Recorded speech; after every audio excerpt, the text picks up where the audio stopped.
Reviewing AEW All In and paying tribute to Bray Wyatt and Terry Funk.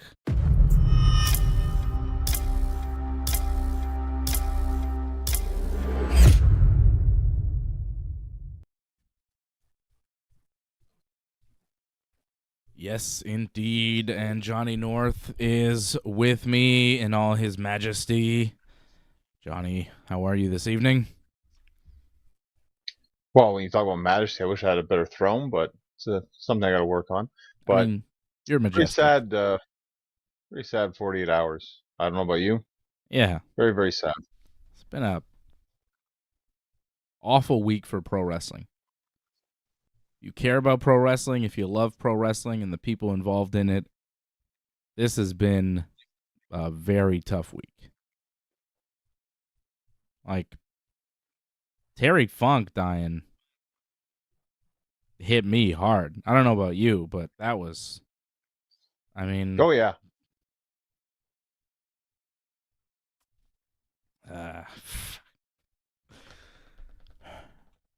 We're not crying on the show, okay, John?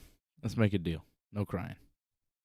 But that was rough. It's tough when you think about Terry Funk. When you think about Terry Funk, it's tough because just all the memories, you know. Mm-hmm. And then you just think about Terry Funk, like his career, like before we were born, he was already having an amazing wrestling career, and then the fact that it kept going and going for so long, like he may have had one of the best careers ever in wrestling. Yep. Cody said it tonight. Cody Rhodes did a really nice tribute in the ring talking about Terry Funk. The only thing I wish is that I wish they would have given him a little more time to tell stories about Terry, you know, because there are some great Terry Funk stories, you know. Yep. But 50 years in professional wrestling, Terry Funk. And despite what may have happened in Beyond the Mat, where he had his retirement match, I mean, he didn't retire. Which one? Right? Do you remember in Beyond the Mat with the referee? You know, the funny thing about that, too, that match, I hunted down that match for so long, him versus Brett. Yeah. I wanted that so bad. And then when I finally got it, I'm like, yes, like this is the tape I wanted. Terry Funk WrestleFest. And Brett was WWF champion at the time, was he not? Well, that was it. That was the whole like big thing about it. Was this is Terry's last match? He's going to go out and like against the WWF champion. It was for the title too. That was just an incredible moment. And Terry was not a WWF contracted wrestler. Terry was just so respected in professional wrestling. What year was that? 96? 97, I think. Was it 97? Yeah. The year of the screw job there for Brett. But Vince, Brett, everybody had so much respect and faith and love for Terry Funk that they were willing to let the WWF champion go and defend the title for a Terry Funk retirement show that he was putting on himself in Amarillo. That doesn't happen for everybody. It happened for the Funker. Well, it's funny. Regardless of what the narrator said, the next year he went back to WWF and teamed with Mick Foley. Didn't feud with him, teamed with him. And then they won the tag titles. And then they feuded afterwards. That's what happened. But again, WWE likes to alter their history, but well, they had matches in Japan before that. Oh yeah, but that wasn't WWF. Like it was ECW. The ECW stuff, I think the ECW lore is kind of brought into the WWF at this point because they own it all, and it's like, well, they did this in ECW, then it went to WWF, then you know, feel like they've kind of taken all of that in. I guess a stretch, but sure, I guess you could kind of say that. But we witnessed, because you were at the house show too in '98 when it was Mick Foley against Terry Funk, if I'm not mistaken, right? Mm-hmm. That was Terry Funk's last match ever in WWE. Really? Like if we're not counting the ECW thing that he did, right? Like his actual like last like run in WWE was that. Mm. We're so old we saw Terry Funk wrestle. A lot A lot of people these days, they maybe haven't seen Terry Funk. Maybe don't know Well, those about. fans didn't tonight. Yeah, those fans did not seem. I mean, it's not their fault, man. Not everybody's a wrestling historian. Not everybody keeps up with the legends of professional wrestling. But Terry Funk was a legend of legends. Like, the guys that talked about Terry Funk with reverence. You know what I mean? Like, Dusty Rhodes is like, Terry Funk, baby. Ric Flair. You know what? Like, the best of the best, the greatest of the greatest, all looked up to Terry Funk. Because he was legit. He was a cowboy, like Cody said tonight. He was a badass. He was a Texas badass. Old school Amarillo, Texas badass from a wrestling family. His father, Dory Sr., was a wrestler. His brother Dory Jr., tremendous wrestler, and I believe Dory is still alive today. He is. He tweeted about it, yeah. Yeah. It's funny that Cody was able to say egg-sucking dog. Couldn't say the next line afterwards, but at least he got that one in. I don't know what the next line afterwards is, John. Tell us. Well, it's about the mom. Oh, yeah. I think you know it. Yeah. Yeah. Oh, yeah. It's funny, Cody's there too, right? About Cody's grandmother, right? Yeah, Dusty's that's true, mom. yeah. Right? Didn't he say, That's your right, mother's a whore? Did he say that? That's right, yeah. Yeah.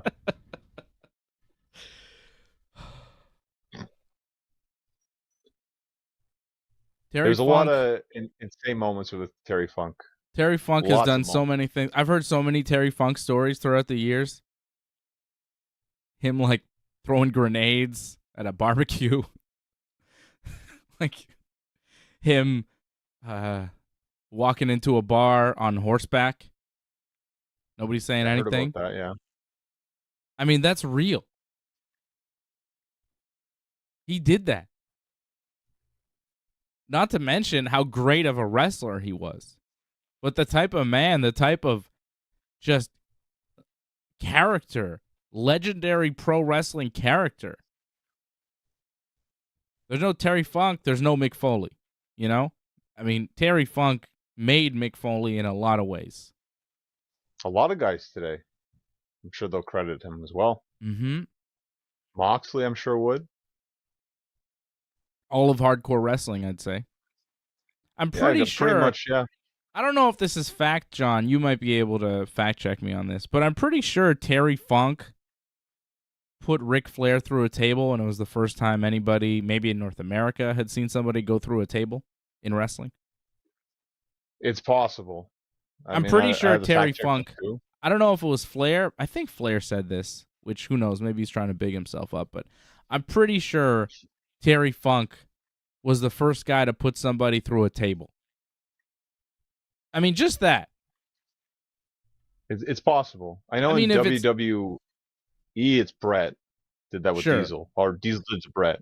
But it was done before, and I'm pretty sure Terry Funk did it first. Oh, it's very possible. If anyone would have done it, it would have been him or Sabu. We're talking about North America? Yeah, I think it was Terry Funk. It's possible, yeah. I mean, he wrestled everywhere. Of course, in Japan. Of course, all over the United States. He was the NWA World's Champion when that was the belt to have. He was the world champion when that meant he was the world champion of professional wrestling. And Cody alluded to it a little bit, but if not for Terry Funk going into ECW and giving that company credibility, I don't think ECW survives. I would have liked to have seen Paul Heyman talk about Terry Funk tonight, quite frankly. Well, that's him be on the mat, too. If you remember that speech, he talks about it. Like, thank Terry Funk for this, because that's why that bare legal pay-per-view was happening, because he was the headliner, and he won the ECW championship in the first pay-per-view. Thank Terry Funk. Yeah. So many great memories. Barbed wire match. The barbed wire match with Sabu. Exactly. That match, I think still to this day, might be one of the most craziest matches ever. Like in terms of barbed wire matches, I don't know if it gets any better than that. That was easily the craziest thing. It was yeah, you can't do a better barbed wire match. It was the barbed wire match of all barbed wire matches, right? I mean, it didn't Yeah, end. They had to get cut out of the barbed wire. They were so wrapped up and cut and yeah. bloody and just a mess.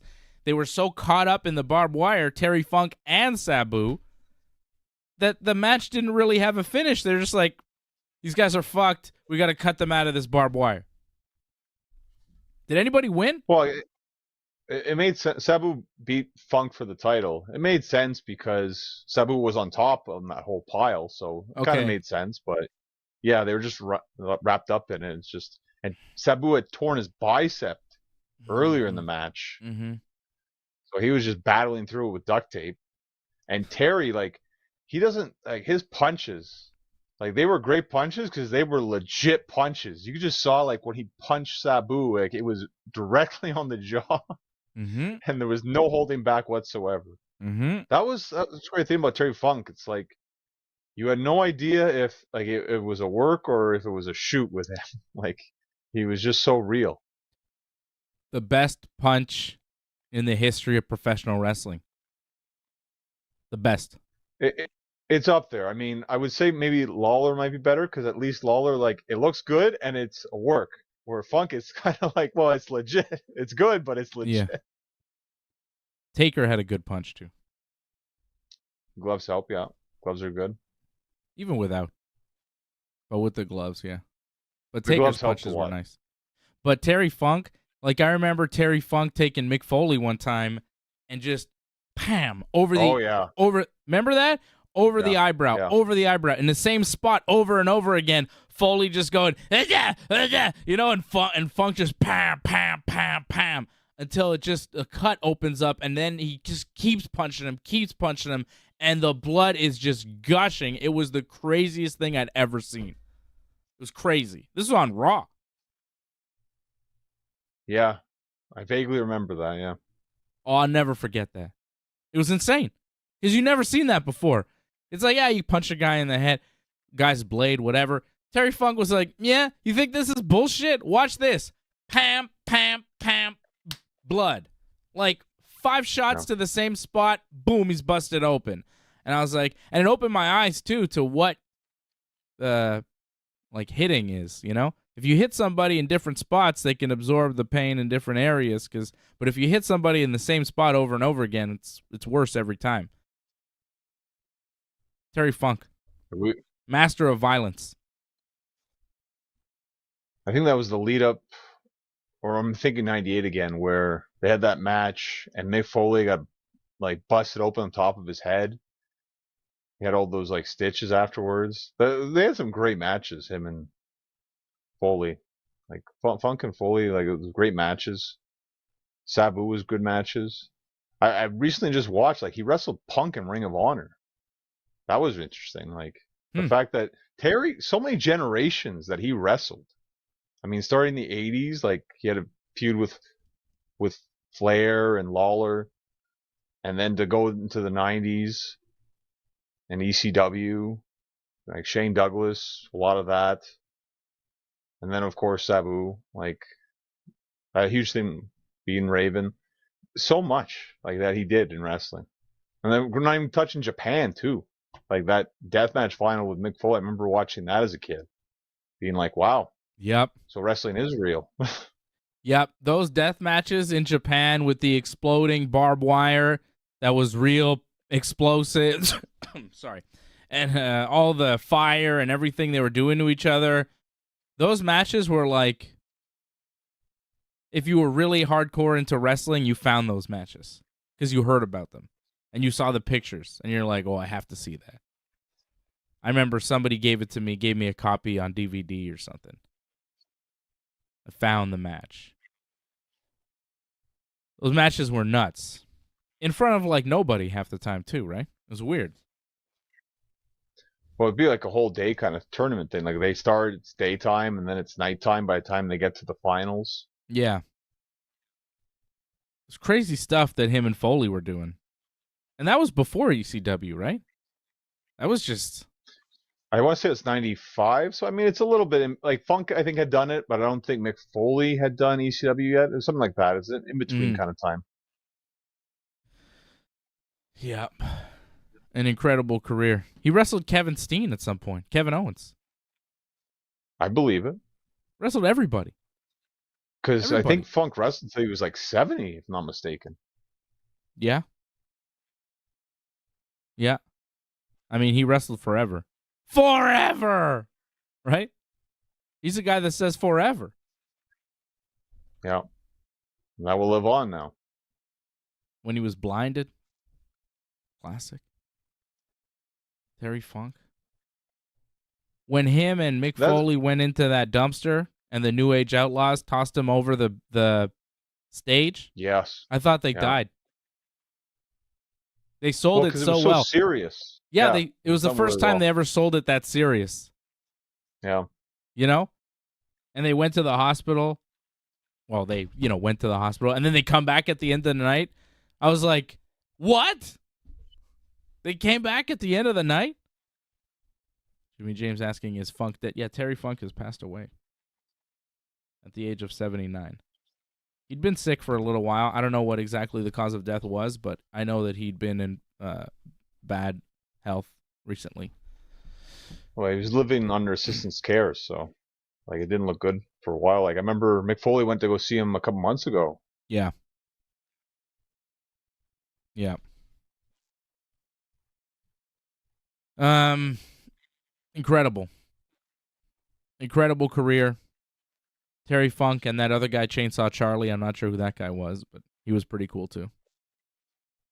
Oh, we're only barely scraping the surface of his career. There's so much more of Terry Funk. It just shows you what an amazing career he had. Yeah. For guys like us who are still young enough, like you said, where he had a gigantic wrestling career before we were born. Right? Yeah. But everything that he did after that we saw impacted us so much that we're sitting here today, mourning the loss of the great Terry Funk. And I know that there's a lot we're missing because there's a lot we weren't around for. And I can't speak to, on a personal level and how I saw it and how it made me feel at the time. But that's how amazing Terry Funk's career was. And his impact on wrestling is that he was around for so long. He did so much and impacted so many wrestling fans and wrestlers around the world. Incredible. And incredible career. I don't know if you remember, he had that brief stint where he was at the tail end of WCW, where he was the hardcore champion. Even then, maybe WCW wasn't the best thing to watch, but if Terry Funk's on there, I want to see it because I know he's going to do something crazy. And sure enough, crazy things would happen. Yep. One of the first guys I ever saw do a moonsault. In his 50s. Yeah, he was definitely the first guy. First 50-year-old to do a moonsault for sure. Crazy. He was a one-of-a-kind, special character in professional wrestling. There'll never be another Terry Funk. And 79, is not old. It's not old. No, but he had been through a lot though. When you think he lived a life, brother. He lived the life. He had a good time. I'm sure if AJ was on this, he'd talk about his movies with Sly Stallone. Mm-hmm. Yeah, Terry Funk had an acting career too. Ryan Katz says he was on an episode of Quantum Leap in the 1990s. Quantum Leap. Yeah, that was a show. I think it's a show again, too, if I'm not mistaken. I don't think he was on the new one, but yeah. Yeah. There's a lot of great moments. Yeah, with Lawler, there was a lot of blood. I remember with Flair, there was an incident where they almost got canned from TBS because the whole plastic bag situation that happened. I remember that. He did a lot of crazy things, Terry. Yep. He was all over pro wrestling for many years. One of the best ever. Rest in peace, Terry Funk. And yeah. And Bray Wyatt. Just an awful week for pro wrestling, man. I really hope this AEW pay-per-view picks us all up on Sunday afternoon. I hope they have a hell of a show. Because it's been rough. Well, 80,000, I think that's going to help a lot, the atmosphere with that. The fact that it's the first time there. There'll be a lot of positive energy, I think, for that. The Bray Wyatt was very shocking news. Like, no one saw this coming whatsoever. So, it's just completely took us all by surprise. Yeah. I saw the news when it broke yesterday, and I didn't really believe it. I was like, what? But it was coming from credible sources. So, no, I would think Triple H's Twitter got hacked or something. That's immediately what I would think right away. But then more people are like, no, this is what happened. And like, what? It didn't make sense. And well, remember I told you on the chat last night on the show, like my phone just pops up and it's like, oh, Bray Wyatt's died. I'm like, what happened? And the chat told me what happened. I was like, wow, this is shocking. At 36 years old. And just a correction, he had 4 kids, not 3 kids. Yes. Yeah, I didn't know at the time how many kids he had last night when everything was breaking. I knew he had at least 3, but I didn't know JoJo had another one, an even younger one. Yep. I know. It's rough. That makes it extra sad. Like, wow. That's I couldn't imagine what they're going through right now. Their family. Mm-hmm. Yeah. So Bray Wyatt. For those that don't know, I'm trying to get the exact tweet from Sean Ross Sapp yesterday, but he tweets a ton, so it's hard to scroll back and find the one that I'm looking for. Well, you said last night he suffered a heart attack. Yes, he had. Well, apparently he had a heart issue, and then he got COVID, and the heart issue got worse because of COVID. And then he was working, and or there was progress, and he was gonna maybe even come back, and he was getting better. But then he suffered a heart attack, and he passed away. That's sad. At 36. What hit me was when they showed the graphic on the screen, and you see he's born in 1987. And it's like, this guy is younger than I am. He's got 4 kids. Yeah. And he's gone. It's heartbreaking. Yeah, you just can't believe it. It's doesn't make any sense. This is a guy obviously loved by his peers, by the people around him, with a huge fan base around the world. A charismatic guy, a talented guy, a hard worker. And, he was in the family business. His father was a wrestler. His uncle was a wrestler. His grandfather was a wrestler. His brother is a wrestler. This is what they do. Wyndham Rotunda. He's named after Barry Windham, his uncle. His father married Barry Windham's sister, Mike Rotunda, also known as IRS. And I can't imagine what he's going through. Devastated. I'm sure they all are. Yeah. He had a huge career. He worked everybody.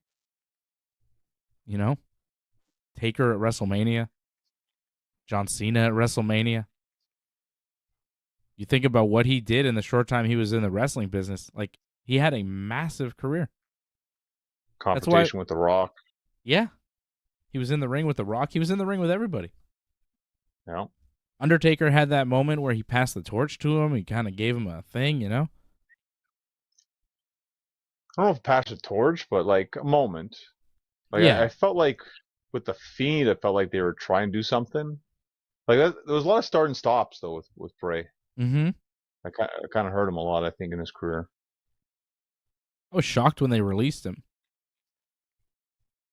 Couldn't believe Yep. that. Didn't make a lot of sense to me because they had made him such a big star. From the moment that Bray Wyatt character came into the main roster, it was clear he was going to be one of the cornerstones of the company. It was clear he was going to be a big part of what they were doing going forward. And he was.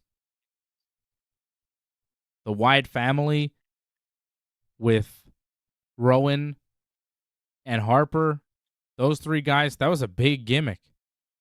Them against the Shield, that was massive. When those two teams squared off in the ring, people went crazy. That was big. Yep, I remember.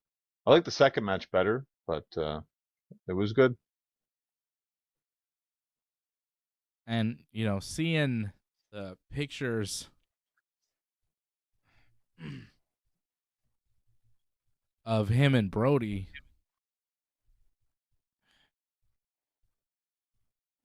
it's hard to understand.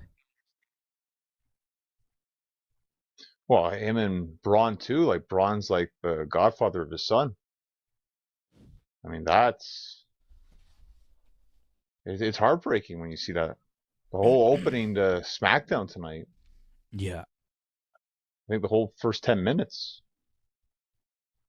Like we haven't had a tribute show like this, I think, since Pat Patterson. And even that was just the opening. This was like the whole show. We actually haven't had a whole show tribute since You can say Benoit, like, what happened. Yeah, Chris Benoit. Which, yeah. Yeah, I don't understand what happened there with Bray Wyatt. It's very sad. Guy had a huge career. At 36, he had a lot of years ahead of him. In wrestling, out of wrestling, whatever, in life. Gone way too soon. And with a young wife, 4 young kids. It's very rough to see. Shocking. I don't understand how that happens. Scary. Nice to see Eric Rowan there too. Eric Rowan not under contract with the company. Braun Strowman is, but they were both there. Right. Front row when they did the 10-bell salute on SmackDown tonight. Standing there with Triple H and Cody, and LA Knight got a front row spot too. I don't know if you noticed that, but that means something politically in the company. Usually, just saying. Well, they're pushing LA on the show tonight. It was huge thing because he was in the main event. Yeah. Yep. They're pushing him big. He's on Raw and SmackDown every week. Killing the draft. Yeah. What are you saying? Killing the draft. It's just one guy. He's above the draft. He's LA Knight. He's the megastar. Well, it feels like certain people are above it. Cody, right? Cody's going to be on SmackDown next week too, right? Yeah. Is he? He's supposed to be on the Grayson Waller effect unless Grayson's going to Raw. I thought that was at Payback. Oh, is it at Payback? I may have been mistaken then. Yeah, I think. Wow, Cody's only doing that at Payback? That's not great. Yeah. And it's such a sad time, and I don't want to get all, about the things, get all mad necessarily, but I'm pretty sure. Oh, I think you could be right. Yeah. Because, I mean, Payback is technically next week, right? Payback is, a week from tomorrow, next Saturday in Pittsburgh. And Cody is going to be on the Grayson Waller effect on Payback. That's what he's doing. Wow. Well, that's a bit of a step down. Go from Brock to that. It's, it sucks big time. I don't understand what they're doing with Cody right now, but, Cody was great tonight, though. Great promo. Yeah, really good promo about Terry Funk. Good stuff. His dad and Terry Funk were tight. Two Texas boys running professional wrestling and running wild. They don't make them like those guys anymore. Those guys don't exist anymore. Right. You could tell the way he was talking. There's a lot of love and respect for Terry and his whole family. Mm-hmm. You see Brett posted something? Oh, what did Brett say? I'd love to see what Brett wrote.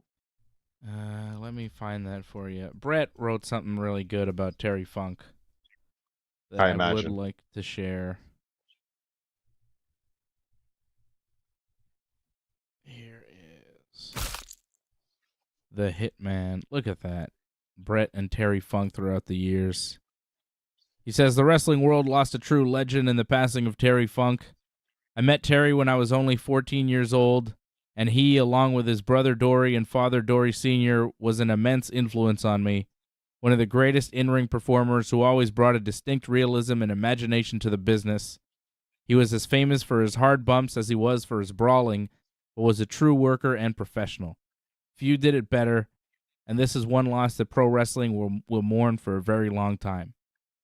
To my friend and mentor, I pray a fast trip and soft landing in wrestling heaven. Thank you for all you gave. Classy.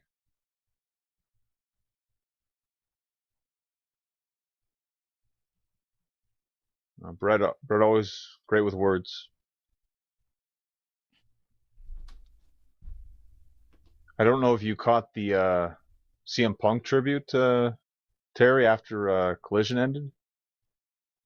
That was pretty good. Yeah, I saw that. He did a little promo. Talked on the mic, right? I think I saw that. We had the sign too in the ring, like Terry Funk forever. Yes. Yeah. Forever. Terry Funk. Thing is, like, it's a different kind of sadness. You look back and fondness with Terry. With Bray, it's just like this is such a tragedy. Mm-hmm. It's two different kinds of sadness. Yeah. It is different. I'm more in shock about Bray. Yeah. I feel mournful about Terry Funk. I feel sad about Terry Funk. I just feel like I don't understand with Bray. With Bray, it's like, what? What happened? I still don't, I can't process it. And we had seen him not too long ago, like in Montreal. Like that was the last time we saw him on television. Really? I'm pretty positive, like that whole thing. Remember, like he came out with Uncle Howdy, right? And they beat up Hit Row. And then they put the challenge out to Brock or Bobby, right? Yes. That was here. Like he may have done a couple of... Firefly Funhouse maybe once or twice. There may have been that, but I think to actually see him live in the ring, I think it was it, Montreal. Mm-hmm.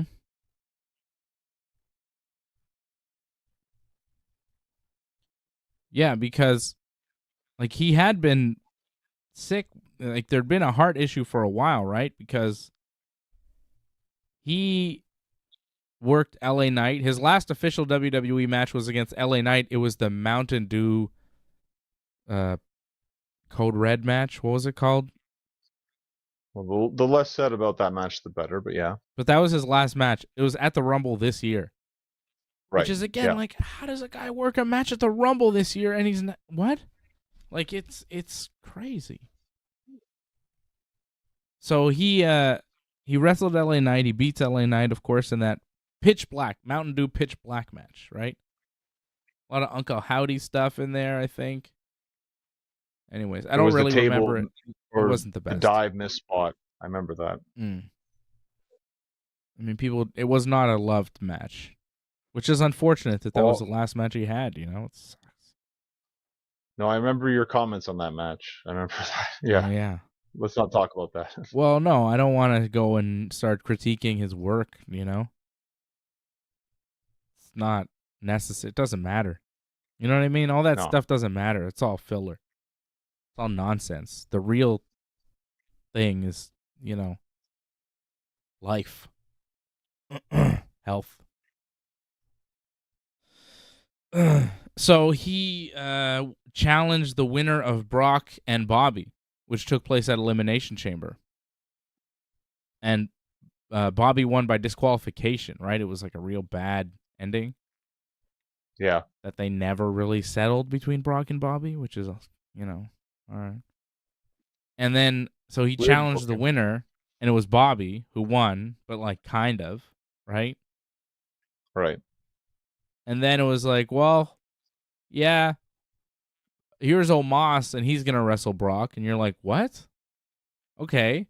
And then Bray started doing promos on Bobby, like Firefly Funhouse stuff. There were a couple promos, and it felt like he was going to wrestle Bobby at WrestleMania. And then Bray kind of disappeared. And then Bobby disappeared because he had nothing to do.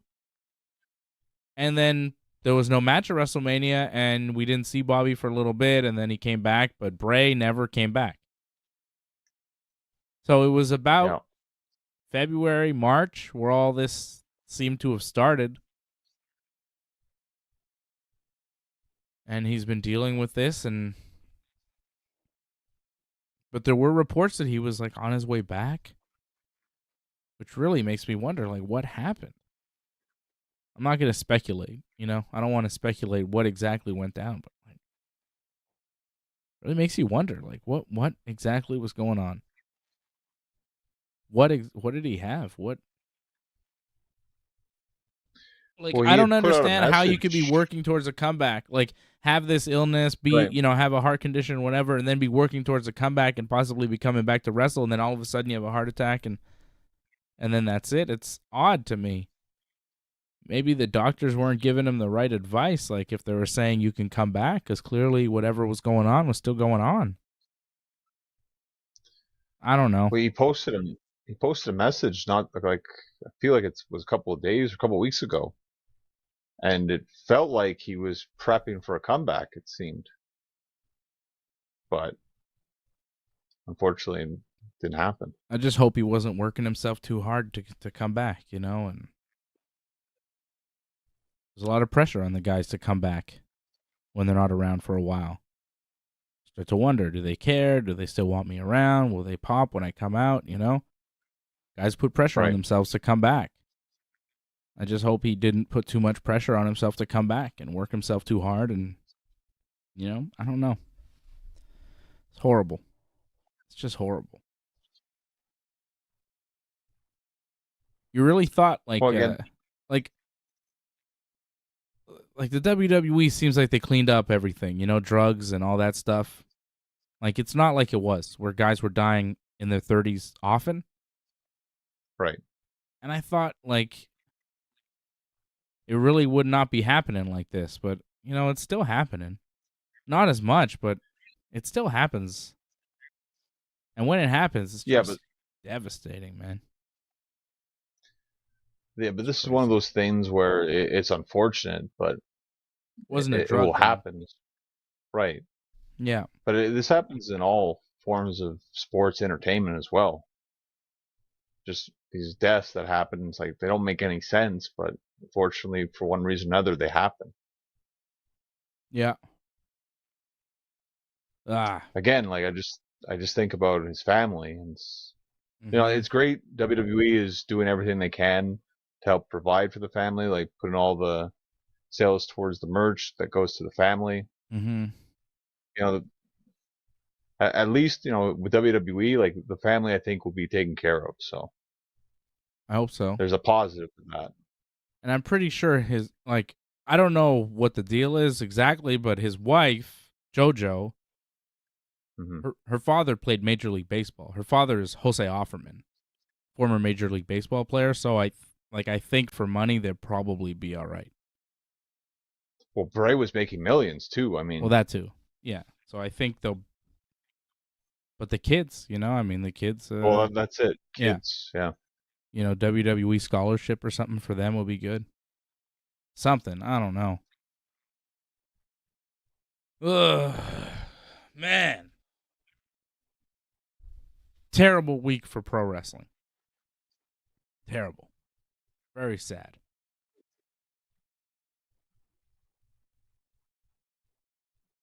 I can't It's not begin easy. to start dissecting every little thing about pro wrestling this week. It's just it doesn't feel right, We'll preview All In and everything, but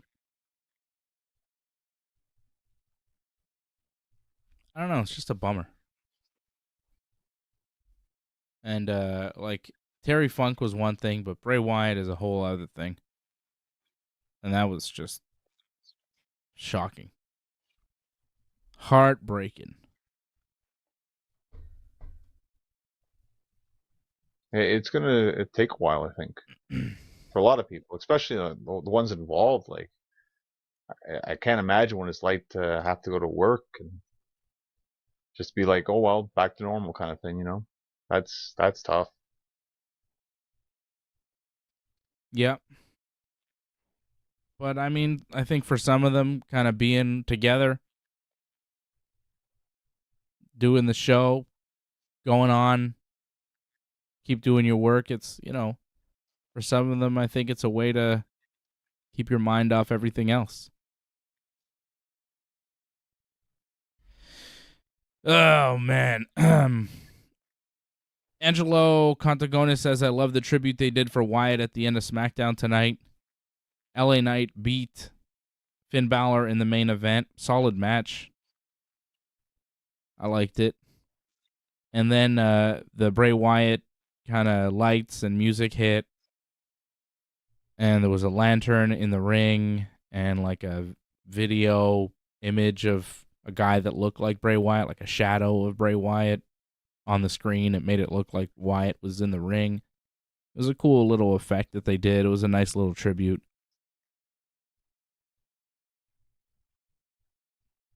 It was good. It was well done. I don't know. I feel like they could have done a little bit more.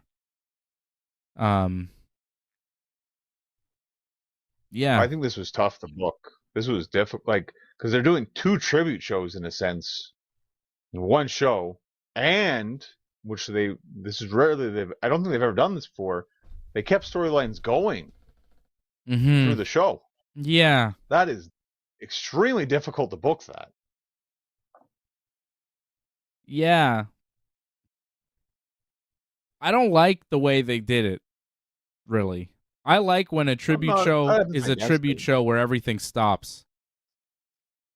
I get that, but I have nothing against this because, like, they have to keep going on kind of thing. Mm-hmm. So I kind of understand that. And they're still paying tribute at the same time. So, like, and they already had, like, a set idea of what they're doing. They just kind of added on to things. I love when they have, like, what Cody did. Like, I love it when you see a lot of the wrestlers just talk.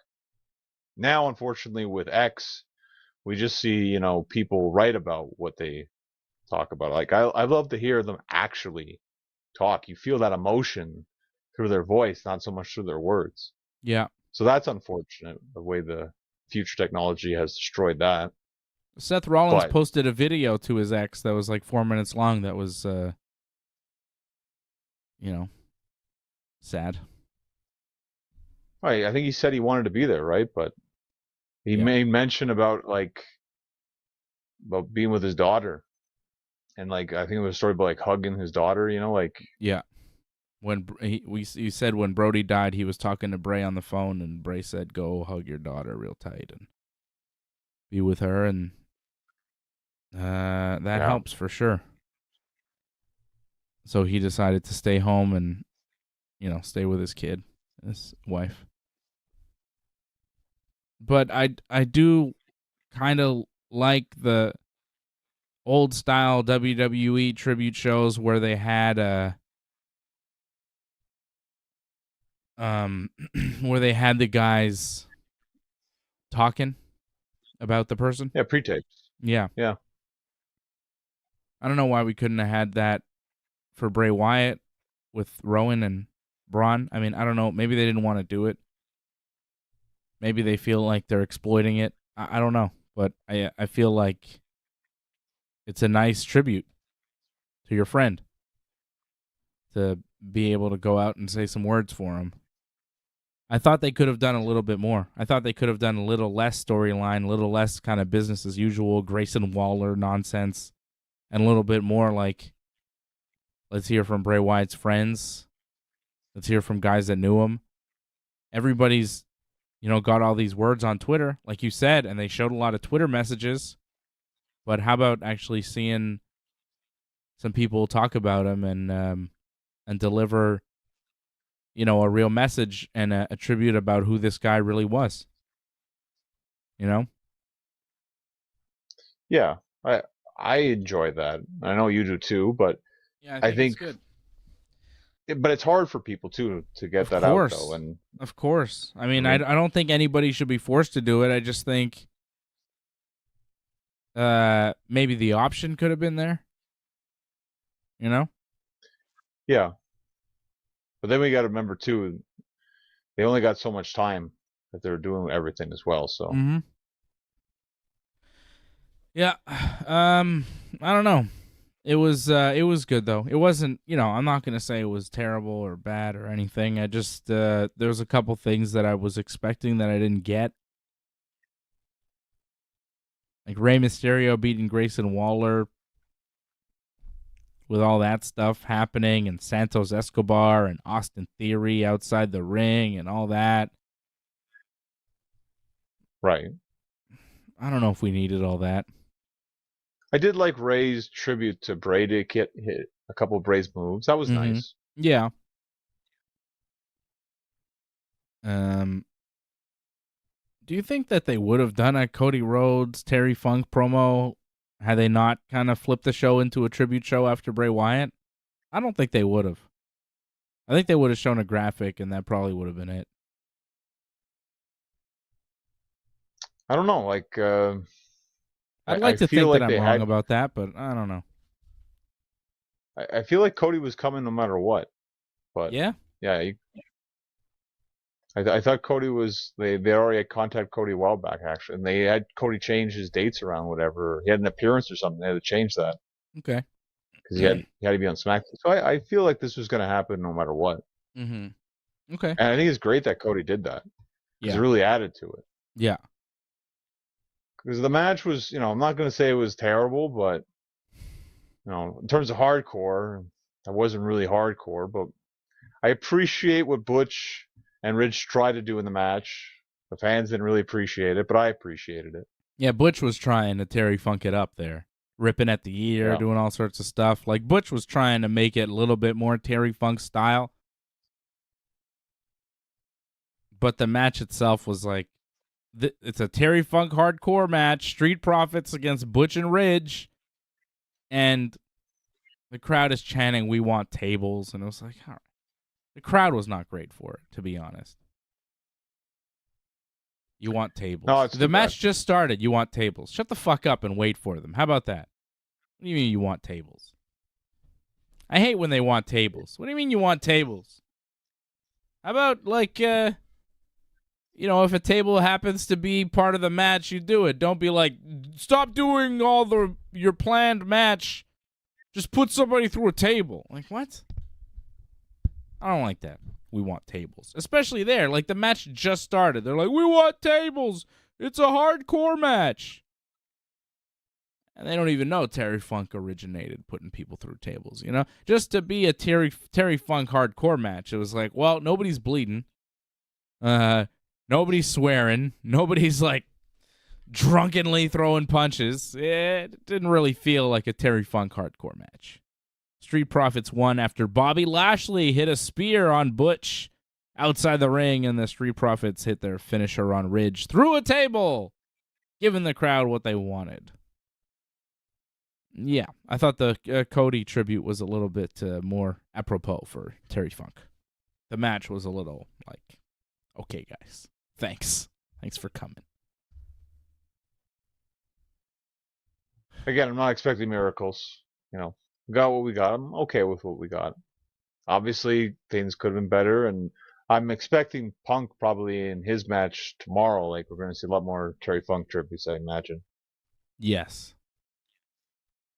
I think so. Punk is really good at doing that kind of stuff in his matches. I liked LA Knight's promo about Bray Wyatt and himself and The Miz and all of that. I thought he did well turning that all around. That was a good promo there from LA Knight tonight. Yeah, it was good. I liked the Miz impersonation as well. Yeah. Like, he had good character in this one. He's good, LA Knight. He's very good. He has potential. Him against Roman one day. Huh? Him against Roman. I think that could be a premium live event main event one day. I could see him winning the Rumble. Going against He's my pick. I don't know about WrestleMania. WrestleMania, baby. Whoa. He's my pick to win the Rumble. Everybody's saying. If he goes for the World Heavyweight at WrestleMania, yeah, I could see that. I don't know about him and Roman for WrestleMania, though. So he wins the Rumble and challenges the World Heavyweight Champion. Yeah. Could see that. You mean, yeah? I think you mean, yeah. Well, the thing is, Cody, I think, is still the favorite right now. I don't know about that. 2 years in a row, Cody? Come on. I don't know about that. I'd say LA Knight is the favorite right now. Yeah. I mean, there's contenders. There's contenders, but we're only August, so you'll know more by Survivor Series, I think, where it's going. Everybody loves LA Knight. Everybody. He's so over right now. He's more over than Cody. It's tough. I feel like they're on par, actually, but I don't know. LA Knight feels like he's got more, like it's more organic. Because LA Knight wasn't really picked to be the guy. Vince McMahon didn't fly to his house to sign him to a contract. This guy was supposed to be Max Dupree, you know? This guy was supposed to be nothing. Right. And he worked his way up and he got himself over. And now they're getting behind him, but the machine was not behind this guy.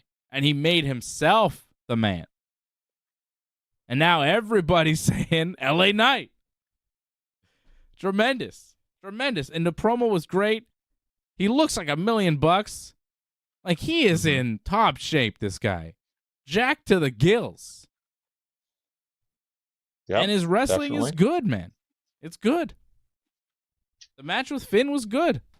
Like, I don't think he's the best in-ring wrestler that the WWE has, but his overall package, you know, like everything he brings to the table, I'm not saying he's the total package Lex Luger, but he's pretty good.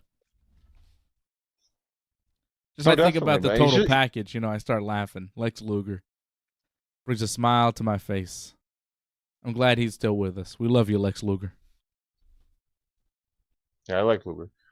But he's a different baby face compared to Cody, though. Different kind of style. Cody's more of that, you know, Superman kind of hero. Where I think LA's more like Batman. You can relate more to Batman, I think, but Superman, like, he's still a role model.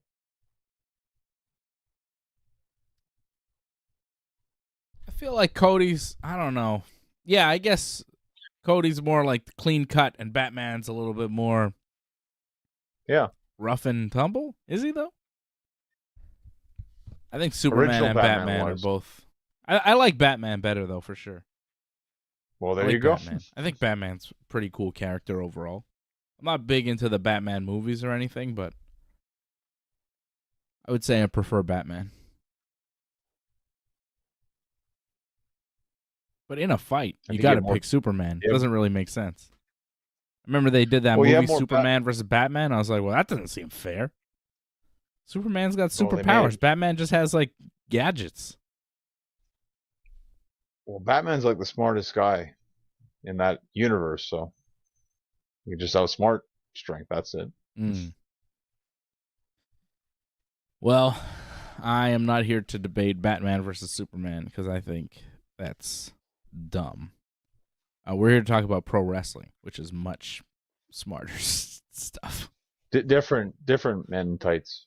Yeah, different dudes in tights, but like, at least these guys are real. They're real people. At times. I want to do All In and preview that. The AEW show this weekend, the biggest AEW show. Did we get more matches? Is there more matches after Rampage now? I hope not. I wasn't paying attention. I don't think so. I'm kind of worried. No. Okay.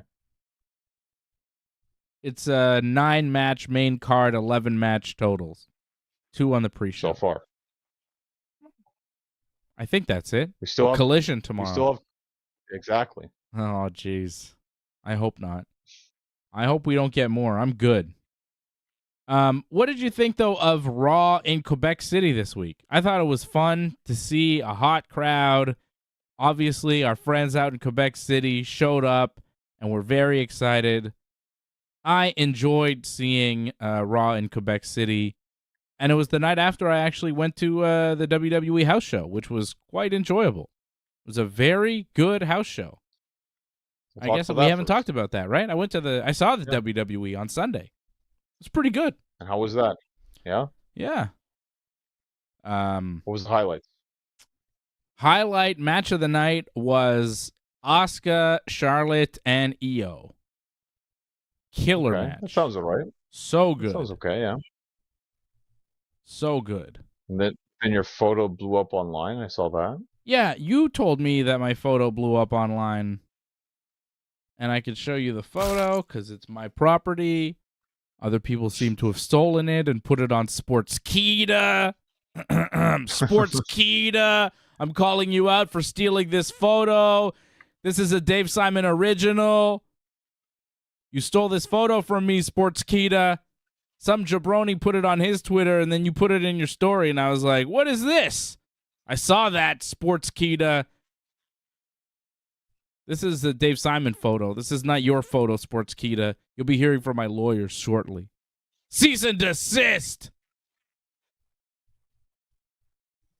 This photo. People like this photo. Yeah, well, I got a lot of likes, but elsewhere, but yes. Elsewhere? Well, because Sportskeeda posted, right? And they have more followers than you, so they got more likes because they posted. Yeah, because they stole my picture. Exactly. Fucking scumbags. What kind of shit is that?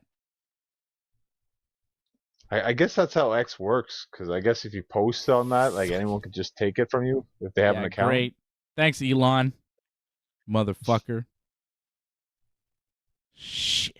You posted a lot of photos, too. Yeah, well, I'm here. I'm going to show you some photos from the house show. We opened up with Kevin Owens, Sami Zayn, and Drew McIntyre versus Imperium. Of course, Kevin, Sami, and Drew went over. And Kevin is back. Kevin is back from injury, looking great. He was on fire in this match. Kevin Owens looked so good, so sharp. He was bouncing around. He looked rested and fired up in this match. It was a very fun match. Imperium was really great. Ludwig Kaiser, house show Ludwig is the man. Like, this guy, he's I mean, you could look at him right now. He's making faces to the crowd. Like, he goes for it. He is very funny.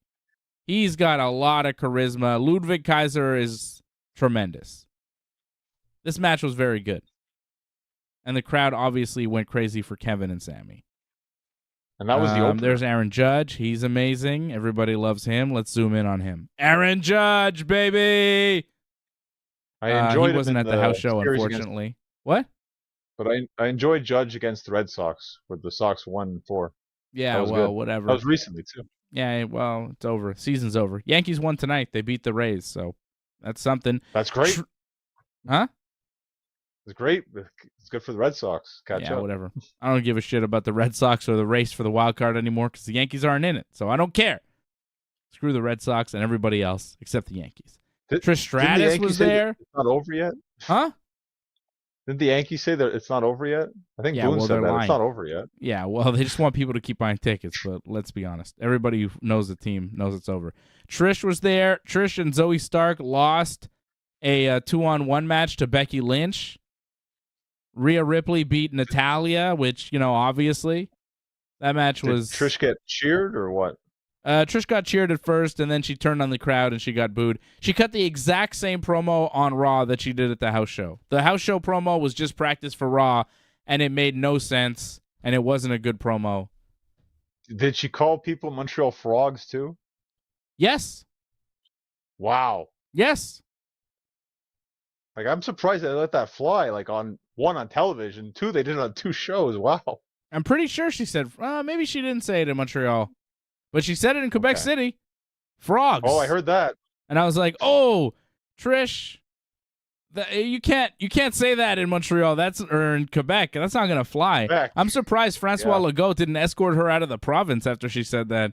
I'm surprised that didn't get picked up more and she didn't get in more trouble for saying that on Raw in Quebec City. Calling an arena full of Quebec City people frogs. That was a big move from Trish Stratus. Shocking. That didn't get bleeped. And I watched Raw on taped, and that wasn't bleeped or edited out. I'm very surprised. It's not as offensive outside of Quebec as it is inside of Quebec.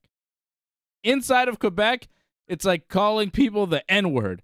Outside of Quebec, it's like, whatever, frogs, who cares? No big deal. You know what I mean? It's like a different thing. Cody wrestled Damian Priest at the house show. Good to see Cody. Cody obviously won. Cody was super over.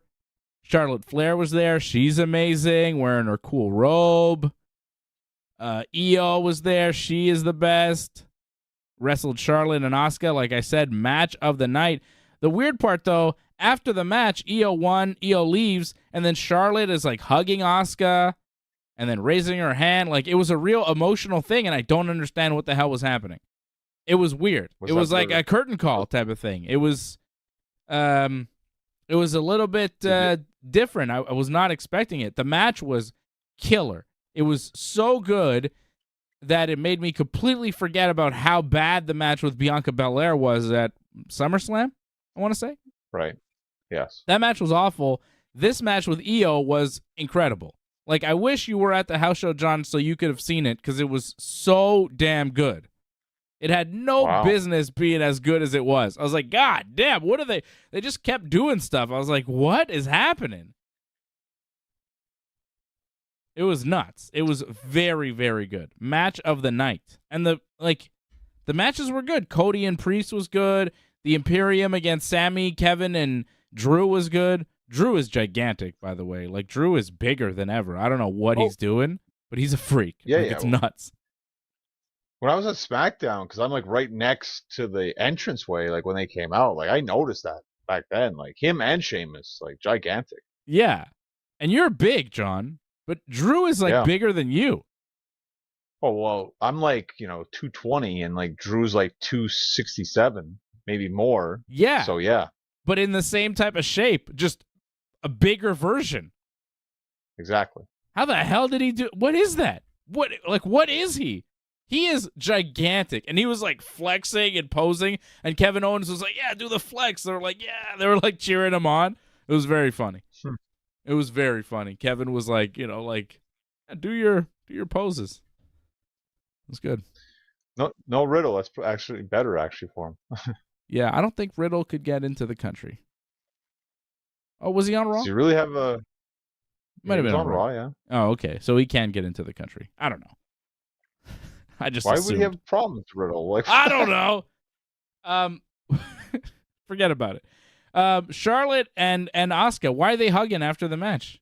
You have any theories? Maybe it's their last match against each other that they know of, so I don't know. could be It was that. odd. Like they did a full Maybe just a sign of respect, hug for a while, arms in the air, celebration. Like I don't get it. It could be just Charlotte, putting her over. Like, what? It's a live event. No one's really going to see this for the most part. So I'm just going to do what I want kind of thing. And I can because I'm Charlotte. So that's probably what happened. It was pretty good. It was pretty good. And then I could show you the main event was up next. Where was it? It definitely wasn't the Yankees. Wasn't that? Wasn't the Yankees. Oh, well, I lost it. There's a lot of Terry Funk, though. It's good, though. Gotta love Terry Funk, brother. Terry Funk! No, this was Finn Balor and Seth Rollins. That was the main event. Okay. And it was, what you'd expect. Right. But Seth apparently has a terrible back. His back is screwed up in a big way, and he might need surgery, and that's real. And he talked about it on Raw, and Shinsuke Nakamura did this cool promo in Japanese with subtitles on Raw that was really good. Right. That promo was very good from Nakamura, and I like the angle where it's like, oh, I told Seth I know about your back, and his back is messed up, and I'm going to exploit it at Payback, and Seth doing the interview confirming how bad his back is. I thought that was good. I think it would have been better if he didn't do that sit down with Logan Paul on his podcast where he already said that he had a bad back. So it's like, of course Nakamura knows he has a bad back. Like, I know he has a bad back. Like, most of the world knows. Like, if you're a wrestling fan, knows he has a bad back. So he kind of already exposed that part. It wasn't like a big shocking thing. Like, if they would have done this before he did the podcast, it would have been better, I think. Yeah. I remember hearing something about it, but I was not that clear on how bad his back was until Shinsuke did that promo, and then I went and I did research, and I was like, oh, yeah, he talked about it on the Logan Paul podcast. But hasn't been talked about in WWE. And now now it's, half real, half story, which I think is the best way to do it, where his back is bad, and he's saying, like, I don't know how much longer I can stay at this level, stay main event, world champion, wrestling at a high pace, da-da-da-da-da. Even though he's working house shows. If he was really messed up and really needed to have surgery, he wouldn't have worked the main event the night before against Finn. He would have, if he's the champion and they can only use him sparingly, like, they wouldn't have him work house shows, right? But I guess he's not that bad. He's not as bad as they're saying on TV. But he does have a bad back, which makes sense. Right? Well, I think they just needed an angle to sell the match with Nakamura because I think going into this, it's very hard to believe Nakamura would beat Seth. So yeah, this gave it a plausible reason why maybe Nakamura could win. I still don't think Nakamura will become champion, but it did, I think, sell some people on the fact that maybe there's a chance. Mm-hmm. I think they had to do that because otherwise, and even with that, even with the back injury, right. I'm like, yeah, come on. Seth is not losing to Nakamura here. It doesn't make any sense. He's not losing the belt to Nakamura at Payback, but they had to do something. But I think what they have done with this back angle, I think is pretty good. Like, it's not nothing. They did something. Yeah, it's something. And it's not bad. Yeah. Like, I thought Raw this week was actually pretty decent. New Day started okay. New Day beat Riddle and Drew McIntyre. That match was all right. Love to see New Day win. Gable beat Gunther by countout, but still, still, the match was incredible. Match of the night, maybe match of the week. I don't know if anything can top that. Whoa. You did not watch Christian versus Darby Allin, obviously. When did this happen? This was on Collision. Collision? Who watches Collision? Well, I watched it, and that match was incredible. Wow. Like, you have to see that match. Okay, I'll watch it. I'll find it. Yeah. I'll find it. You really have to. I love Darby and I love Christian, so Okay. I didn't see that. It's as good as you think it would be. If you just think Christian, think Darby Allin, how good could this be? It was that good. Cool. Okay. Well, I'll find that. And that was really good. And Christian won? Oh, yeah. Christian actually lost. What? Yeah, I know. Huh. I'd say Darby well, is last slowly Saturday I becoming, was a little busy, John. I was a little busy picking Yeah, winners and watching I know. fights. That's why. I saw the emotion. I saw the photo that's online everywhere now. Yeah, great photo. Who took that photo? I think that was Henstrom Bacon, I think. Headstrom Bacon. Shout out to Headstrom Bacon for taking that great reaction shot of myself and AJ.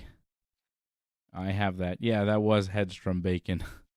A reaction from Sean O'Malley knocking out Aljamain Sterling on Saturday night. You have a very good O face, I have to say. AJ. AJ's pretty good too, but you have a good shock, Oh! I couldn't believe Yeah. it. You know what's crazy? Is that I predicted O'Malley would do exactly what he did, and even when he You're still did it, shocked, I couldn't believe it. I was like, "What? He did it? He actually did it?" It was nuts. I've never predicted something, have it come true, Right. and be so surprised that it actually came true. Be like, man, and I really felt like he was gonna do it. I felt like this was the time, but just the way he did it, and how quick. I thought he'd win, Right. but I didn't think he'd win like that. Knockout, second round, but boom! Crazy. Sean O'Malley, that guy is a mega star. Look out. Well, I think it's one of the few main event fights they actually have online UFC. You can see that, I think, the whole thing on YouTube already. Oh, Because yeah? I guess it's not that long. Yeah, that's it's not smart. that long. They're promoting him. Yeah. They want it out there. They want you to see. This is our new guy. Look at him. Look what he can do.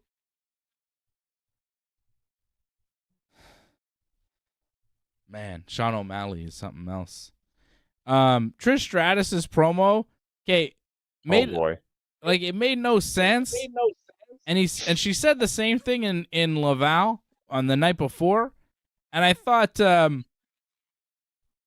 maybe it was a mistake, but she's like, "Oh, Canada, no good. Quebec, da da da," and in Laval, she's like, "This is Laval. It's not even Montreal." And I was like, "Yeah, that's right. Montreal is better. Okay, I'll give you that." I was like, most of the people here are from Montreal, Trish. That line didn't really work. In Quebec City, she's like, "This is Quebec City. It's not even Montreal or Toronto." And she said the Toronto thing, and Right. and then she's like, "I might split like Trudeau." And I'm like, well, but that, what?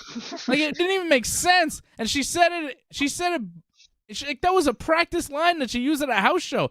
And I was like, okay, but so the Trudeaus, they split, but she's using it in a way like, I'm going to split like Trudeau. Like, she's trying to say that Trudeau left the country, abandoned Canada.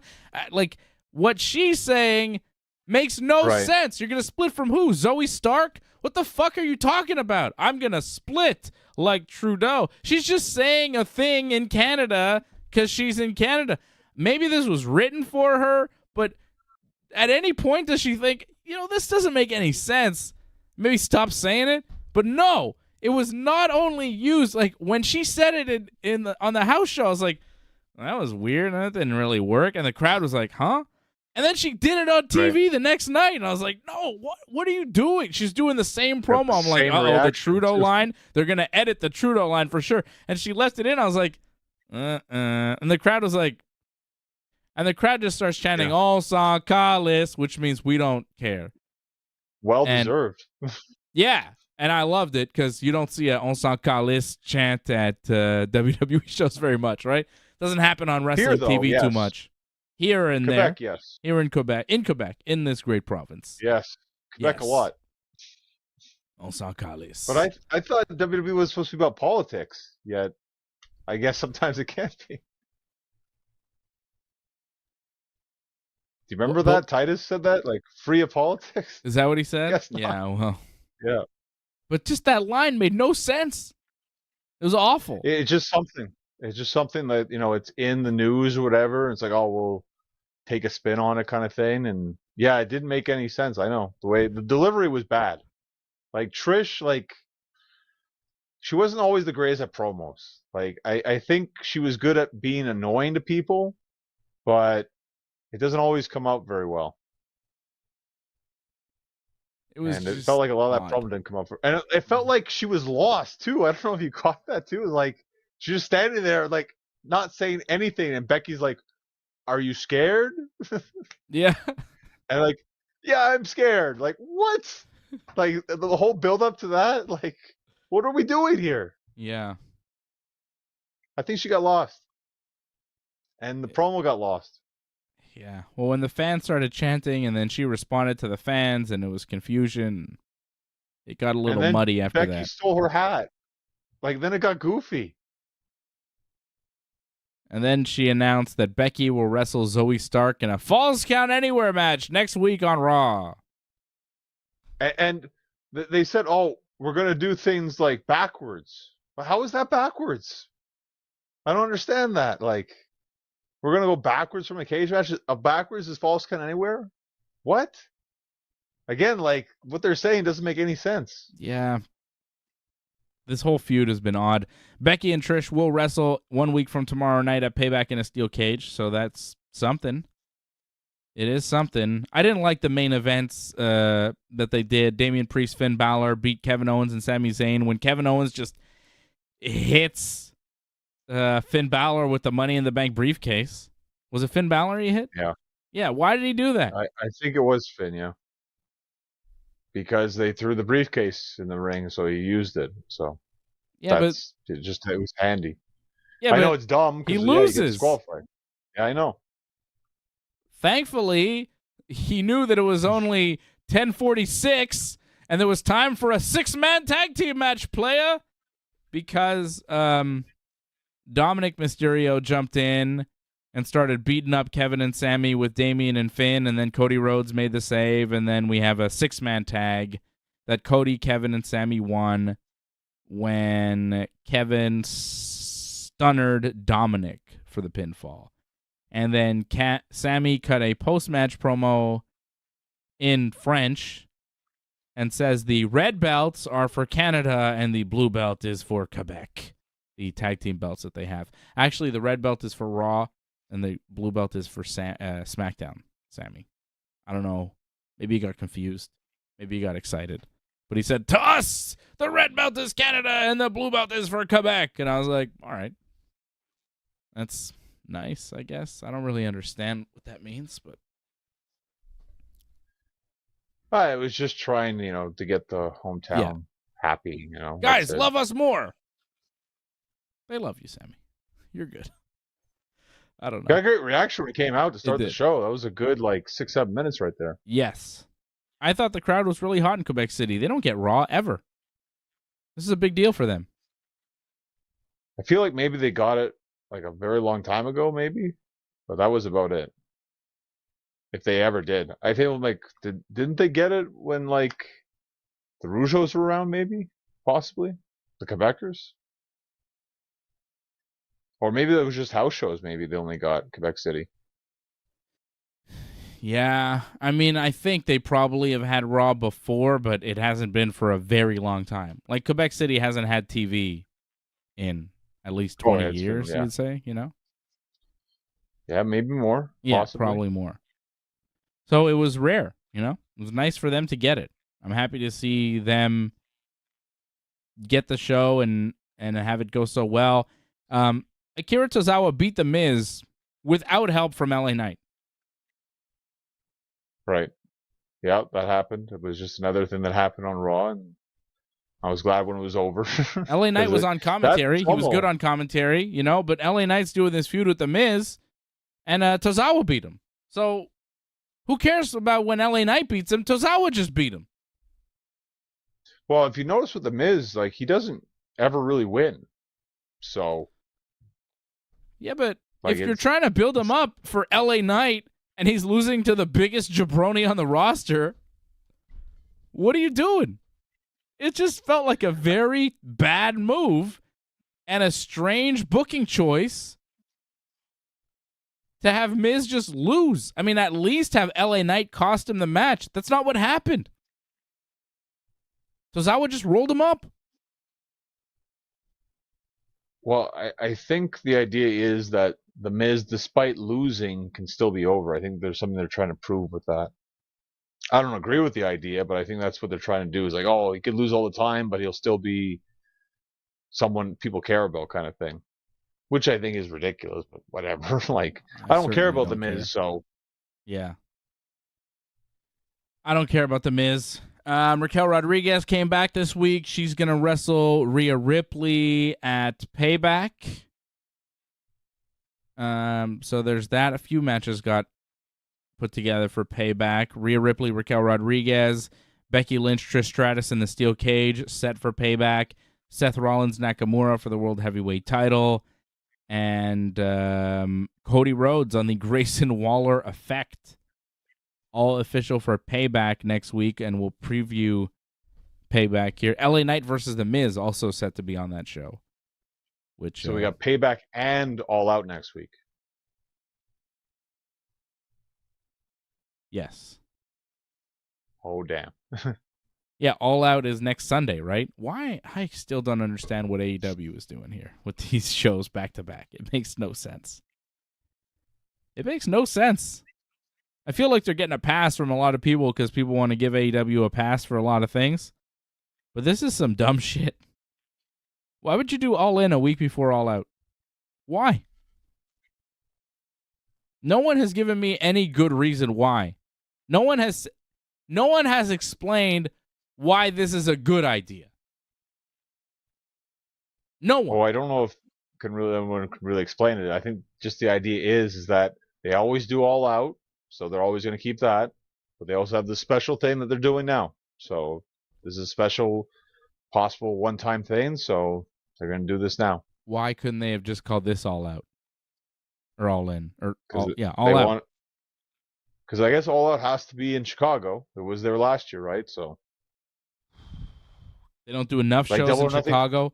There's seriously not one good reason why the hell they're doing this. I don't get it. 2 weeks in a row. Like, what do they even build for next week? I don't get it. Well, I think we already know what they're going to build towards next week. No. I mean, it makes sense. They're in Chicago, right? So what you have to do, Punk has to be in the main event, right?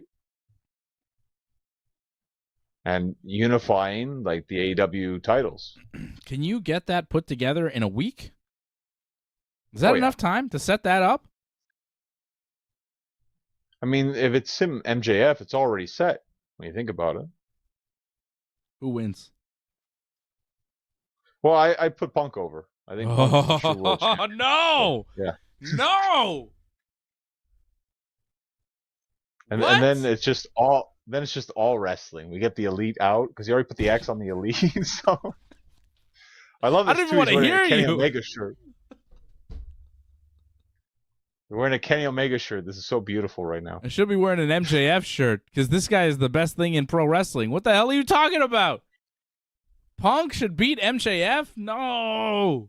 Oh, no. 100%. It's in Chicago. It makes sense. You're such a collision crybaby. Just like your Collider. Favorite crybaby man Punk. Crying man Punk. Hey, I don't know about you. So soft. I'm thinking SAWFT. Soft. Well, in terms of like Punk versus Joe, I think that's going to be hard hitting, not soft. But Adam Cole, MJF, that's kind of soft. MJF has the best matches every single show. Best matches. Every time he's in the ring, he steals the show. He's a killer. You did not say that the last pay-per-view. What pay-per-view was that? Actually, it was Forbidden Door, and I think Double or Nothing as well. You didn't say that about him. You said the four-way was disappointing. Oh, that was a great four-way. What are you talking about? You didn't say it was the match of the night, though, the Four Pillars thing? I'm trying to remember. Okay, well, Forbidden Door, he wasn't really set up to have the best match, but I thought his match with Tanahashi was good. I just thought It was that okay. Ospreay and Omega was unbeatable. Like, that was the best match at Forbidden Door, right? How do you beat that? Right. And But that's then it. Like, he had Double okay or match. Nothing, the four-way was very good.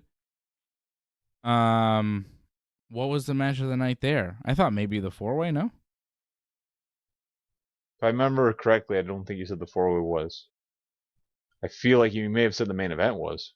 Anarchy in the Arena. That was good, I think. I don't know. I remember that four-way being very good with Sammy and Darby and Jungle Boy. But I think Anarchy in the Arena was like very good. I think the problem with the 4-way, you didn't like the finish. You thought the finish was kind of all over the place. What was the finish? It I was don't like it remember. looked like Jungle Boy was gonna get pinned, but then Sammy broke it up, and then I think Sammy actually took the fall, not mistaken. Or no, Darby took the fall with a headlock takedown, and Oh, you were yeah, like, that yeah, was kind yeah. of a weak finish. Yeah. I don't know. I thought it made sense. I don't know. Okay, at the time you thought it kind of maybe. I mean, it makes sense with the headlock takeover. It's like an MJF thing. Him and Darby have that story going. Like, I get it. But I remember thinking that match was pretty good. MJF is great, man. MJF is the man. and you think he's gonna have the best match at All In. That's tough, man. I don't know about that. No, I think the Bucks and FTR are gonna have the best match at All In. Yeah, it's a good candidate. It was a good promo on Dynamite this week between those two teams. I don't understand why they have to air that, and then there's the unedited version. I don't know if you saw that one. No? Where's that? Well, that's online. They have to look for it, and it's like, why do we have to look for this? Like, Yeah, if it's why not on couldn't you just Dynamite, I'm air not this? watching. Get out of here. It's too bad because that was better. Where they just like they take the microphones off, and then like enough of this, and they get each other's faces more. Like that was good. Like that's what I've been asking for, instead of just this back and forth kind of like, yeah, it's okay, but I want some heat. I liked what Matt Jackson said to them, You guys wouldn't have jobs if it wasn't for us. We brought you over to AEW. It's not true, but I mean, it is. In many ways, I it think they're is. good. I think they're good enough that they would have gotten jobs anyways, like somewhere, like Where? Impact? New The Bucks don't Japan, like. exist. There is no AEW. It's all elite But wrestling. but they'd find work FTR regardless. Like they're Yeah, that but good. Like it would be they something. have elevated so much coming to AEW. They have raised their stock in pro wrestling, their level of respect, the matches that they've been able to do. They have done so much outside of WWE coming to AEW.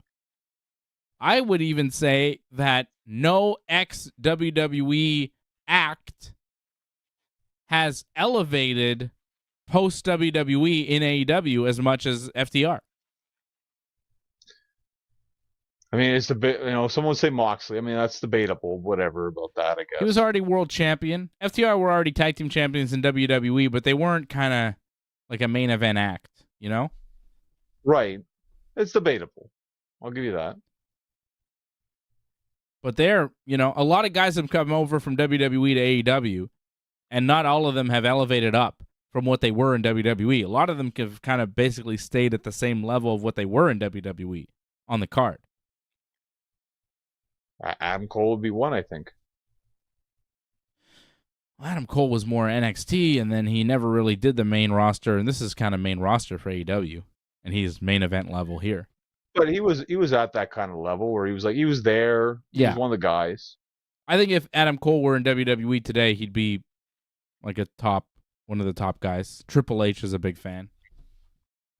I think high mid card. I don't know about main event though, but yeah, but he'd probably get a pay-per-view title match, at some point. Yeah, you know what I mean. He might have more in AEW though. It looks like. Well, they seem to love him in AEW. I think more the way it feels like it. Maybe. I'm very interested in seeing what they do with Adam Cole and MJF at this pay-per-view and going forward.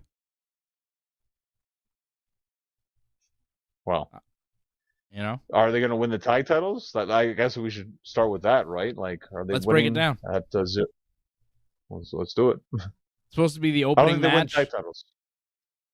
Do they win the Ring of Honor tag team titles? Adam Cole and MJF, better than you, baby, versus Aussie Open, Mark Davis, and Kyle Fletcher. Aussie Open are the Ring of Honor tag team champions. I think MJF and Adam Cole win them. Open up the show on the pre-show hot. Big win for both of them. Celebratory. Well, that means they'd have to wrestle in Ring of Honor then. I guess.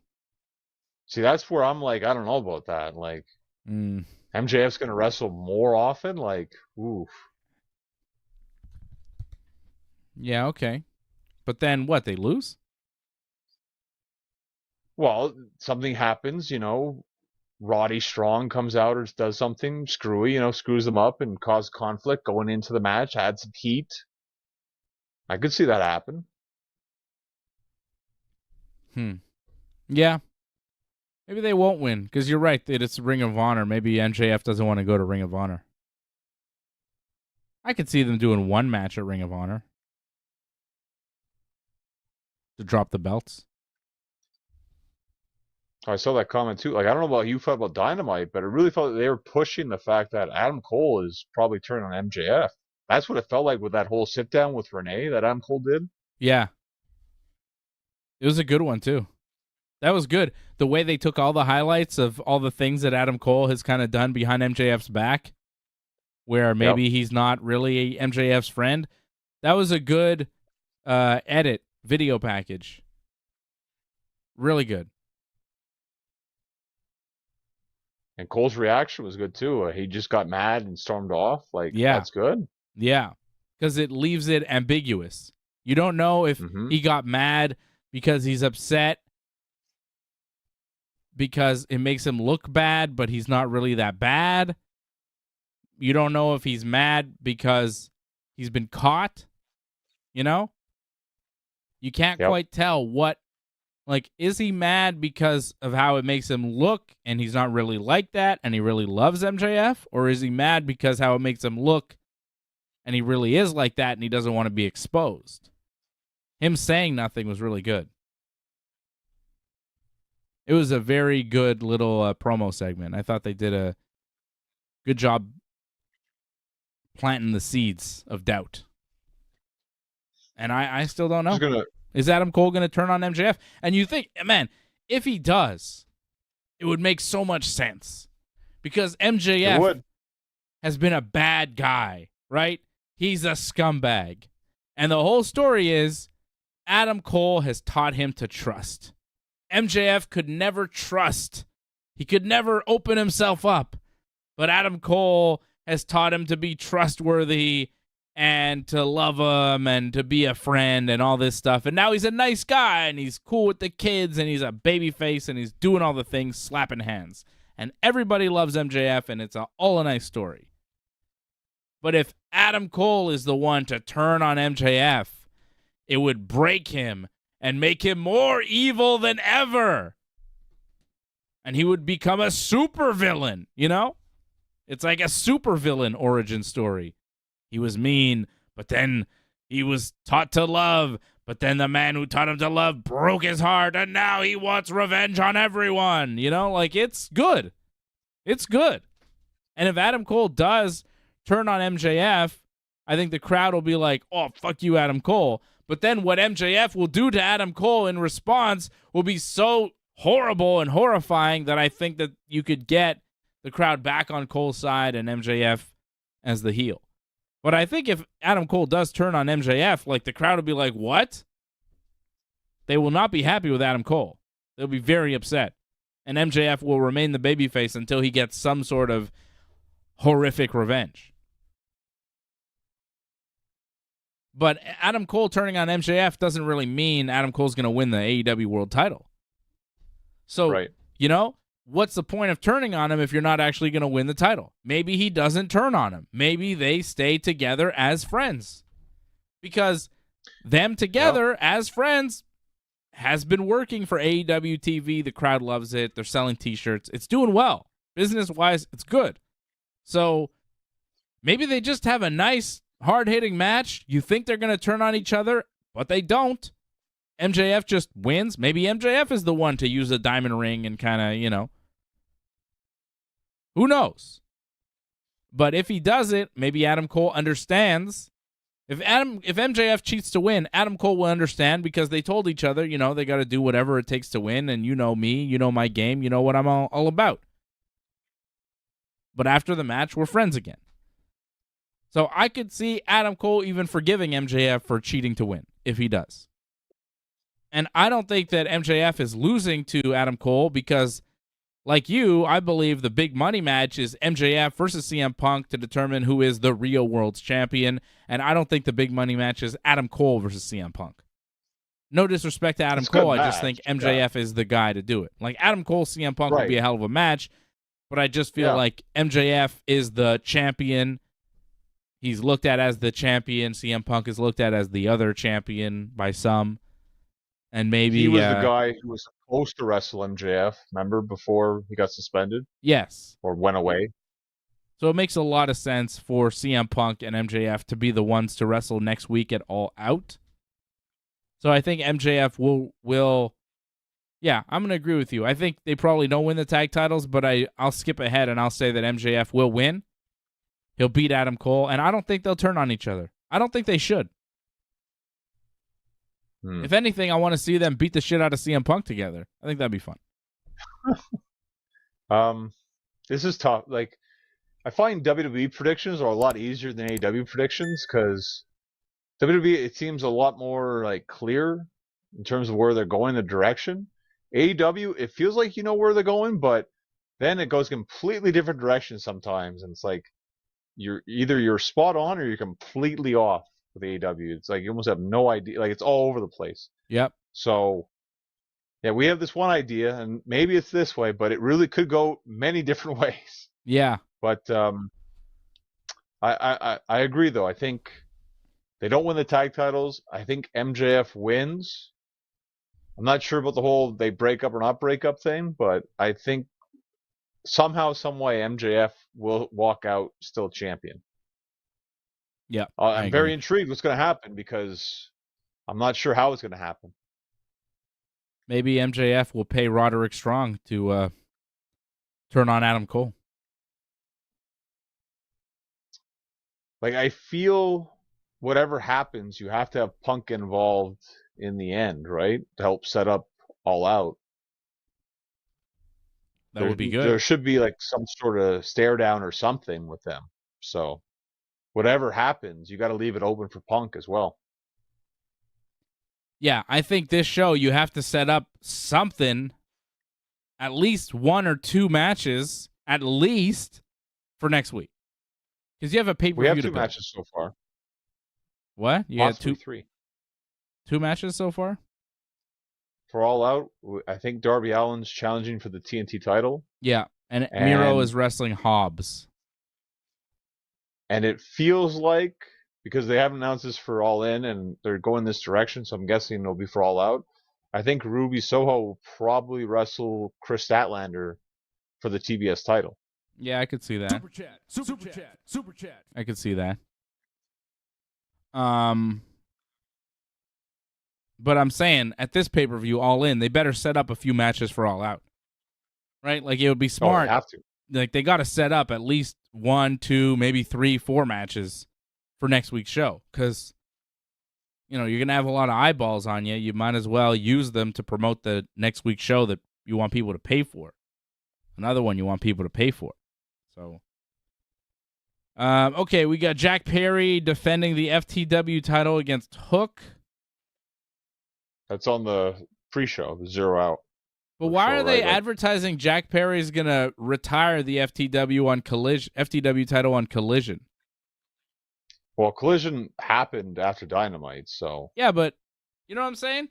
Why are they advertising a title match on Sunday when on Saturday they're saying they're going to retire the title. Clearly something's going to happen and the title won't be retired.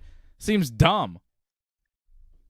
Well, this segment was supposed to happen on Dynamite originally. Remember, they had said he'll retire it on Dynamite. And I guess it got bumped to Collision because of time or whatever. So I think the plan was for this to have already aired, but it didn't air. So that's kind of too bad, but whatever. Like, I mean, were you expecting something not to happen? Like, I expected a rematch. We never got a rematch, so I expected a rematch. Yeah, I expected something to happen. I just think it's dumb when you go, here's a promo where he's going to retire this belt.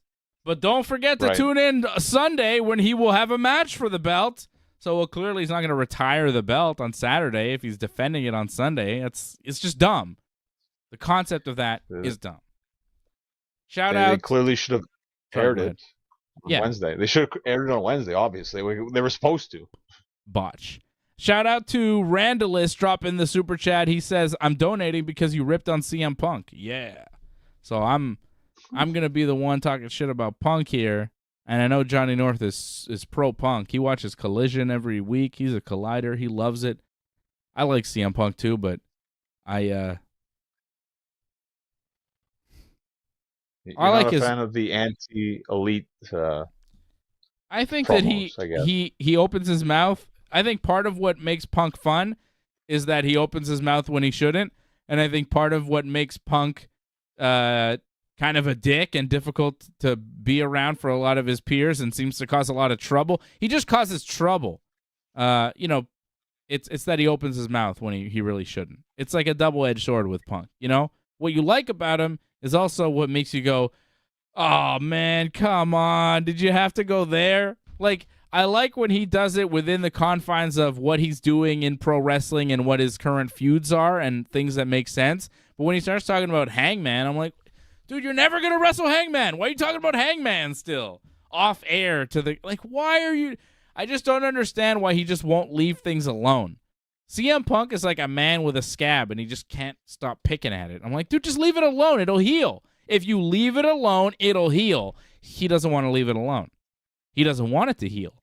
He says he wants to heal, but he doesn't. And I just don't like the hypocrisy because I see through it. I'm like, come on, man. Like, I know what you're doing, and it's not cool. It's unnecessary. And if you just got over your petty bullshit, maybe you could actually do business and have the matches that people want to see, like you versus Kenny and you versus Hangman. Maybe if you stop talking shit about them, they might be like, Punk is all right, I guess. I kind of forgot what he said about me anyways. But if you keep giving them fresh material to get pissed off about, what do you think's going to happen? It's just annoying. It's like, dude, shut the fuck up. They're not talking about you. He's an entertainer. Like, he's not supposed to entertain. Like, people have these signs right in his face saying, Hangman was right. It's Hangman country. Like, he's not supposed to react. Like, I don't know about you. I'd rather Punk, like, say something. To a sign? It's always interesting. To a sign? Yeah. You have to react to a sign? How thin-skinned are you? Nope. I mean, they're there. They're participating. Like, he can participate, can he? It's off air, like you said. It's a little weak. It's not like Hangman said anything about him. To go, dude, he's saying things about Hangman that he has to apologize for afterwards. He's like, oh, I'm sorry. He's like, clearly he's stepping out of line. If you do things and you have to apologize to these guys, like, you're in the wrong. It wasn't that big of a deal. It was really blown out of proportion, but I guess, The problem is he's the one that keeps talking about these guys in public. He's the one that seems to be the instigator.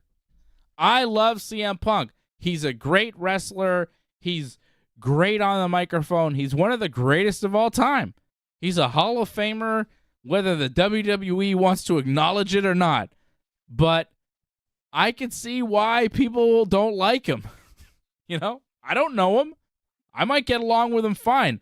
But seeing how he operates, I'm like, if I were his friend, I'd go, hey, man, maybe don't talk about Hangman so much in public. Like, I know that you think he's an idiot, but, like, let's keep it to ourselves, Tell him next time you see him, hey, Hangman, I think you're a dumbass. You suck, Hangman. See what he does. But, like, maybe not in public for the world to hear, because people, everybody's going to have an opinion. Everybody's going to take a side. It's going to become this whole big thing. Unnecessary. I don't think it's a big deal. He just needs to I really chill. don't think it's. I hope that they can coexist in the same locker room or in the same building, because they're all going to be together for the first time, right? Is Punk going to get half the card thrown out of the stadium? Oh, no, I can't be in the same locker room as the Young Bucks are here. They got to leave. Well, they're wrestling FTR. Yeah, too bad. Then I'm leaving. What's going to happen when they're all in the same building? This is the first time, right? Well, didn't Punk say he tried to contact the Bucks and he was told by another party that he's not allowed to contact them whatsoever? Which didn't Punk say that? Seems like a lie. So now Punk's lying. Well, sorry, if I need to contact somebody, can't you just contact somebody directly? Who's the intermediary? If things are so bad that you can only contact somebody through a third party, what's happening? You would think that's talent relations, right? I don't know. I thought talent relations wasn't allowed at the show because they're friends with the Bucks. Wasn't Chris Daniels part of talent relations and he got kicked out of the building too? He get kicked out of one show, but he's on all the other shows. Again, it's kind of weird. All those stories, they don't always mesh up very well. As we saw with Edge when he talked about his whole contract situation, just because it's reported doesn't mean it's accurate. He cleared a lot of those things up. Yeah, what's his deal? He's not going to anywhere? He's staying in WWE for a bit, or? He's just doing nothing now. He's just going to take it easy for now, and we'll see what happens kind of thing. Yeah, a lot of people there was no, WWE, didn't offer him a good deal. That's not true. So he's just chilling out for now, but not retiring? Yep. You believe that? I believe him just chilling. Yeah. I don't. He's not going to be at All In if everyone's thinking that. That's not going to happen. I'd say maybe. For one, if this contract only expires at the end of the month, then he's definitely not going to be there. WWE was nice, they're not that nice. Yeah, I don't know. I have a hard time believing he's just going to let his contract be done with WWE, not re-sign, and then say he's not retiring at this stage in the game. It doesn't make a lot of sense. A lot of guys say that they're not going anywhere. WWE was under the impression that Moxley wasn't going to go to AEW. He was saying he was going to take time off and chill out and maybe come back and whatever. He was lying. They're working. It's wrestling. John, you know about this, right? Yeah. Edge could be lying, sure. I bet you he is. Given what WWE's given him, I don't think he'd want to. Okay. We'll see what happens. Let's not forget, John, you were also the guy that said Kenny Omega when AEW was starting. I have to remind you of this because it's still funny to me to this day. Do you remember what happened? You can say, I think he should have gone WWE. And I still think he should have gone WWE. You thought that he was going to go to WWE, though. You were convinced that he was not going to go to AEW, even though the Bucks and Hangman had already signed, but Kenny's New Japan deal wasn't up yet, so he hadn't officially signed with AEW. And you thought that he might go to WWE. And I was like, there's no way in hell he's going to WWE. He's for sure going to AEW to do this thing. But he said in a promo he actually thought about it. Yeah, but John, you also told me that Bryan Danielson wasn't going to leave WWE when his contract was up. And then what happened? Where did he go? And what did I tell you he was going to do? Well, now he's like Tony's right-hand man or something. Apparently, if Tony dies, Bryan's going to be running AEW. So I don't know what Bryan did, but he's got in Tony's ear quite a bit. If Tony dies, Bryan takes over? Is that official? That's what Tony said. Yeah, you didn't see that? John, I think we have to kill Tony Khan. I couldn't believe that. It's just wow. Really? Wow. And well, I mean, honestly, if I ran a wrestling company, if I were a billionaire wrestling owner, like what mind would you want to help run the company? I would take Bryan Danielson. I would like CM Punk, but he doesn't work well with others. So I wouldn't really use him in that capacity. But Bryan, for sure, because he's a brilliant man for professional wrestling. Genius. Well, you see in the past, like they might be great wrestlers, Dusty Rhodes, but it doesn't always work out in terms of booking. So, I mean, I think Dusty Rhodes' booking worked out pretty well in many instances. it did, and then some not so much. Yeah, well, nobody's going to bat 1,000, John. Come on. And it'll happen with Bryan too. It's going to be hard. You're going to say Vince was not a good wrestling booker? You could say Vince is probably the greatest of all time, but he was willing to adapt, to change. Yeah, well, he missed a lot of times too, though, John, is what I'm saying. The best people in pro wrestling have some hits, some giant hits, and then some giant misses. But they all have them. Nobody's perfect. Nobody. Like, Dusty had some great times. Vince had some great times, but they also had some weirdo gimmicks that didn't quite work. And I'm seeing the Randall is asking a question. Did anyone listen to Hogan on Rogan? I did not, but I have not yet. I have not yet. I will get to it because I want to, because I love the Hulkster, and I like when Joe Rogan interviews MMA fighters and sometimes pro wrestlers. It's, interesting. But I have seen clips where Hogan is just lying through his teeth about everything, and it's just... He just lies about everything. He makes things up, and I don't even know anymore if he's just lying or his memory is that foggy. He is 70. Yeah, but he's been lying about everything for 25 years, John. You ever hear him talk about the screw job? Oh, well, he's talked about that, Brock Lesnar. Like, apparently the screw job happened at WrestleMania, by the way. Not mistaken. Yes, Hogan says it was at WrestleMania. And he also said on Joe Rogan that he was the first guy to work Brock Lesnar when he came back from UFC. Hogan didn't wrestle anymore when Brock was back from UFC. I think Hogan might have been in TNA at the time or done with TNA, and certainly not wrestling in any capacity. What? No, he didn't. That alone, I was like, hey, no, you didn't. But I think that's memory. I think he just mixed up on where Brock was at the time, where he was at the time. He's not placing it exactly where it was. But he did actually wrestle Brock. That did happen for people that don't know. And Brock he did wrestle Brock. He did wrestle Brock. But not... I think his memory is just all over the place.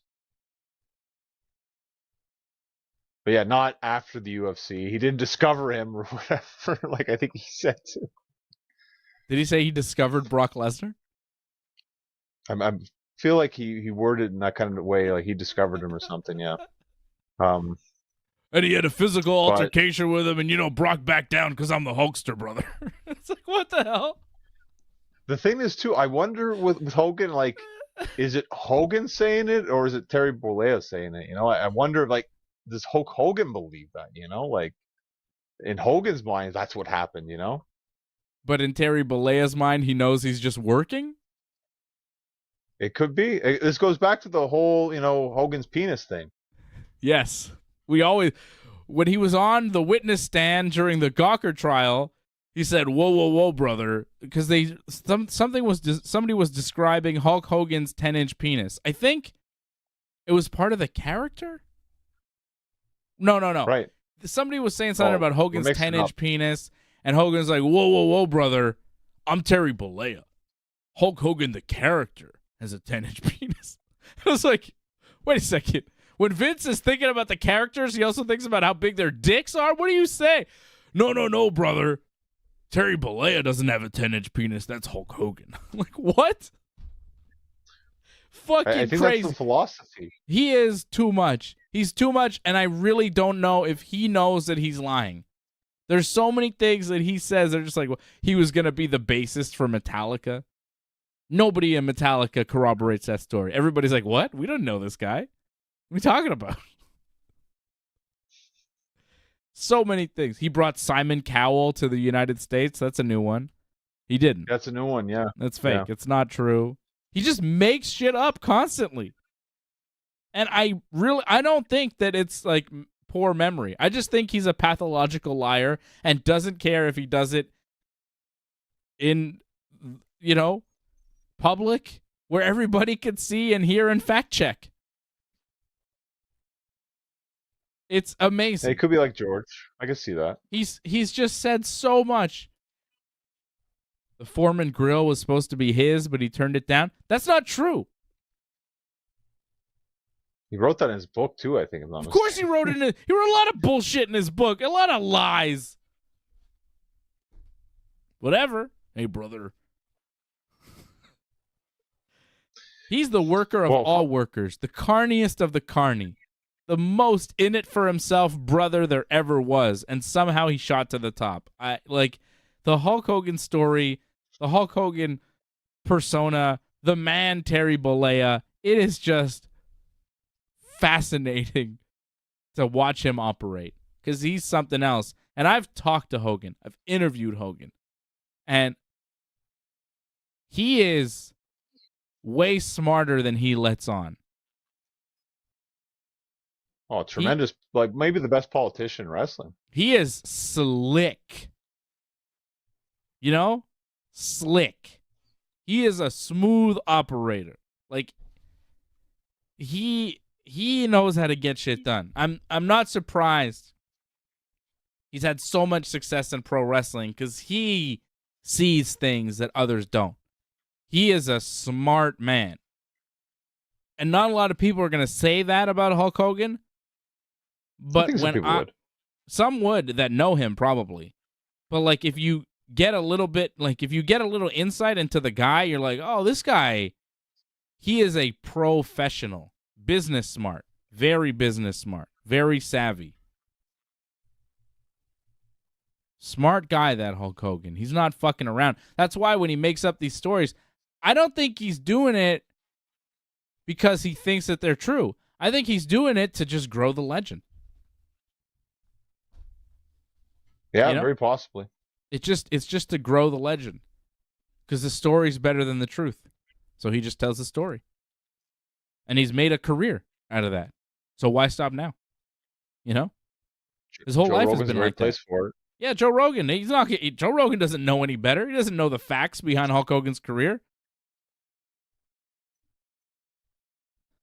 Hey, Hogan, tell me about the Montreal Screwjob. Well, brother, happened at WrestleMania 16, I think, and everybody was chanting Brett screwed Brett, and Shawn Michaels held Brett down for a pin, and Brett couldn't do anything about it. It's like, what? That's not what happened. He said, Shawn held Brett down for a pin, and Brett couldn't get out, and that's how the match ended. That would never happen. That's crazy. It's nuts. If you know anything about those guys, you go, what? But see, I wonder Hogan did that just to upset Brett.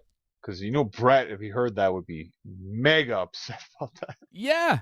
But that's what I'm saying. I don't think he says that because he doesn't know. I think he knows full well what happened. But he's trying to be like, whatever, these two guys, whatever they did, doesn't matter to me. I don't care what event it happened at. I don't care about the details because Shawn Michaels and Bret Hart are both fucking jabronis compared to me, and they couldn't lace my boots, brother. Because that's what he thinks about those guys. He doesn't give a shit about those guys. Those guys are garbage compared to him. You think he likes Shawn Michaels? You think he respects Shawn Michaels? You think he gives a fuck about Shawn Michaels? Hogan hates Shawn Michaels. I really like that match with him and Michaels at SummerSlam 2005. But Shawn was an asshole.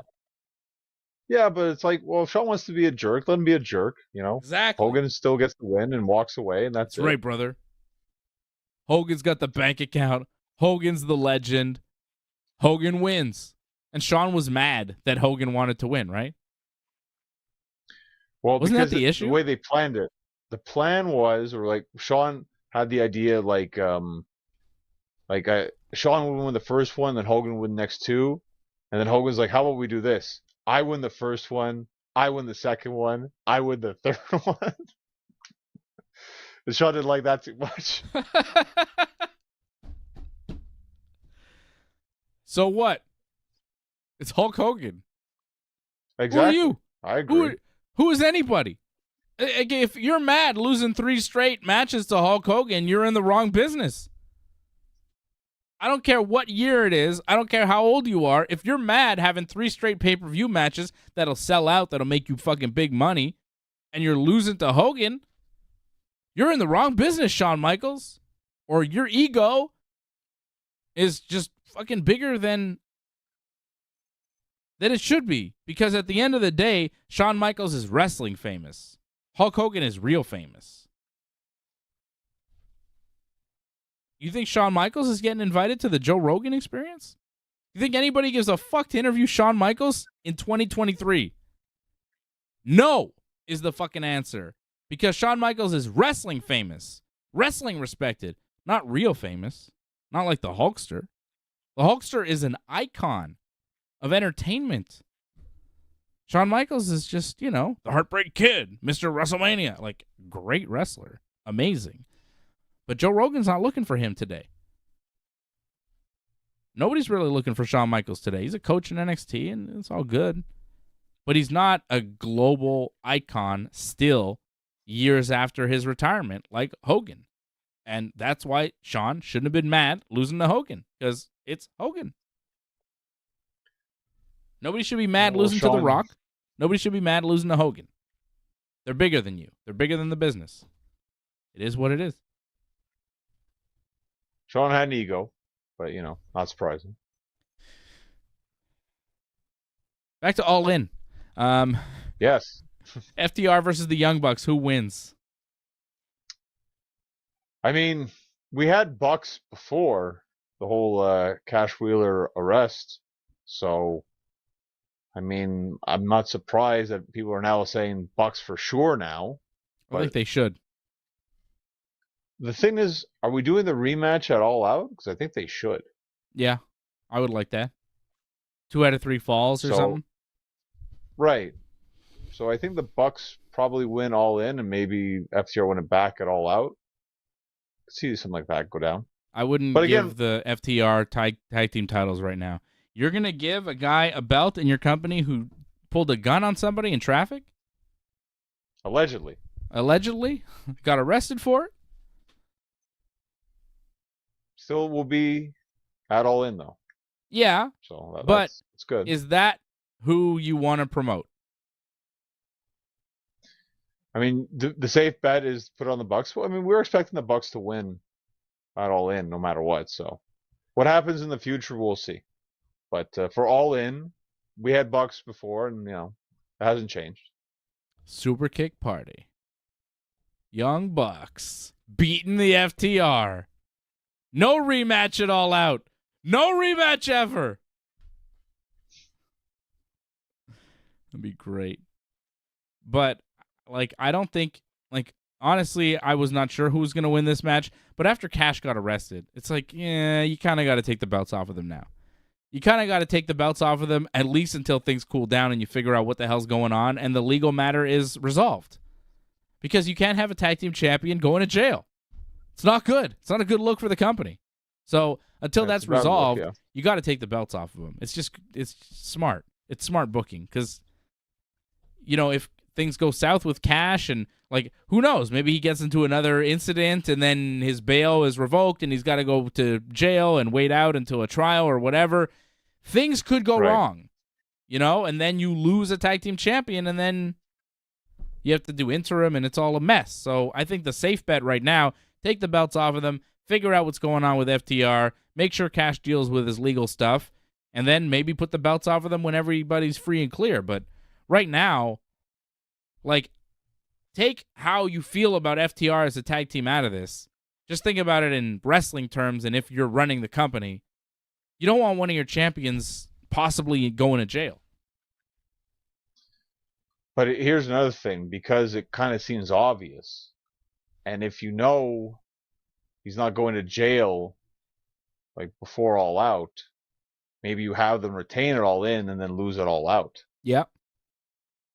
And that's very possible too. And I wouldn't be surprised if AEW does that because it'd be such a surprise. Be like, oh my goodness, this happened. But then they lose the following week. Could see that happen. Yep. I think either way, after both shows, like if they've got him for another week and they figure it's safe, cool. But after All In, All Out, everything's settled, I think the Young Bucks are tag team champions. I think that's the best bet. Smartest move for the company. FTR, not tag champs. Yeah. Young Bucks or whoever. It could be anybody, but not FTR. But Young Bucks are facing them, so, probably. How about the women's Fatal 4-Way, which looks great? Hikaru Shida, Toni Storm, Saraya, and the DMD, Dr. Britt Baker. I don't know. I have no idea. I think Shida's going to drop the belt, though, but I don't know to who. I think Saraya. Like, honestly? Saraya, it's in England. It could. Yeah. I feel any one of them could win this match. Like, it's so close. It really could go either way. I'm leaning towards Britt Baker because they've kind of screwed her over a bunch of times. So I feel like it's going to be Britt to win this one. But, I mean, Shida could retain, like you said. Saraya could win. Tony could win.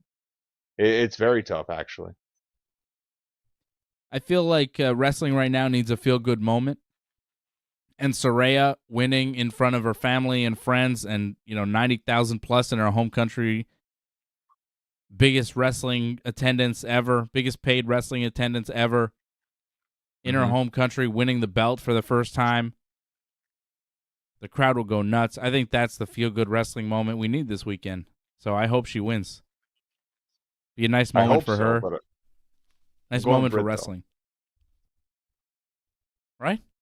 It'd just be nice. I want to see somebody British win at Wembley and have that British Bulldog moment, Yeah, I'd love to see that too, but it's also wrestling, and you don't always get that, as we saw what happened to Drew. Yeah, but that was Drew McIntyre and Roman Reigns. Like, that's the Roman Reigns factor, And Roman Reigns... Yeah. You're not beating Roman Reigns for anything. It just didn't make sense back then. But this is a different company and a different situation where you have Shida, Storm, Saraya, Britt Baker. Any one of them could be champion here. It's tough. So if any one of them could do it, why not make it Saraya so that it's nice and the people are excited? You get the pop. You're not going to get a shot like that ever again, man. Get the pop. The gigantic crowd, they'd be going nuts. It'd be quite a moment. Go for it. But it's a pop no matter what, really. Like, I feel like no matter who wins that match, you're going to get a big pop. I don't think it's as big for anybody but her. Well, Tony wrestled a lot in the UK, though. Yeah, but you really think she'd get a bigger pop than Paige would? I would think Saraya more, but it wouldn't be bad. It wouldn't be a bad pop if Tony won. Honestly, across the board, like the crowd would be very happy. I think Saraya should win. I think she will win. You're picking who? Saraya? Britt Baker? I want Saraya to win, but I think Britt's going to win. I am going with Saraya. I think she'll get the win. I think it's the smartest move. Darby Allin and Sting take on Swerve and Christian in a coffin match. Swerve kicked AR Fox out of his group this week. And I was like, yep. Already?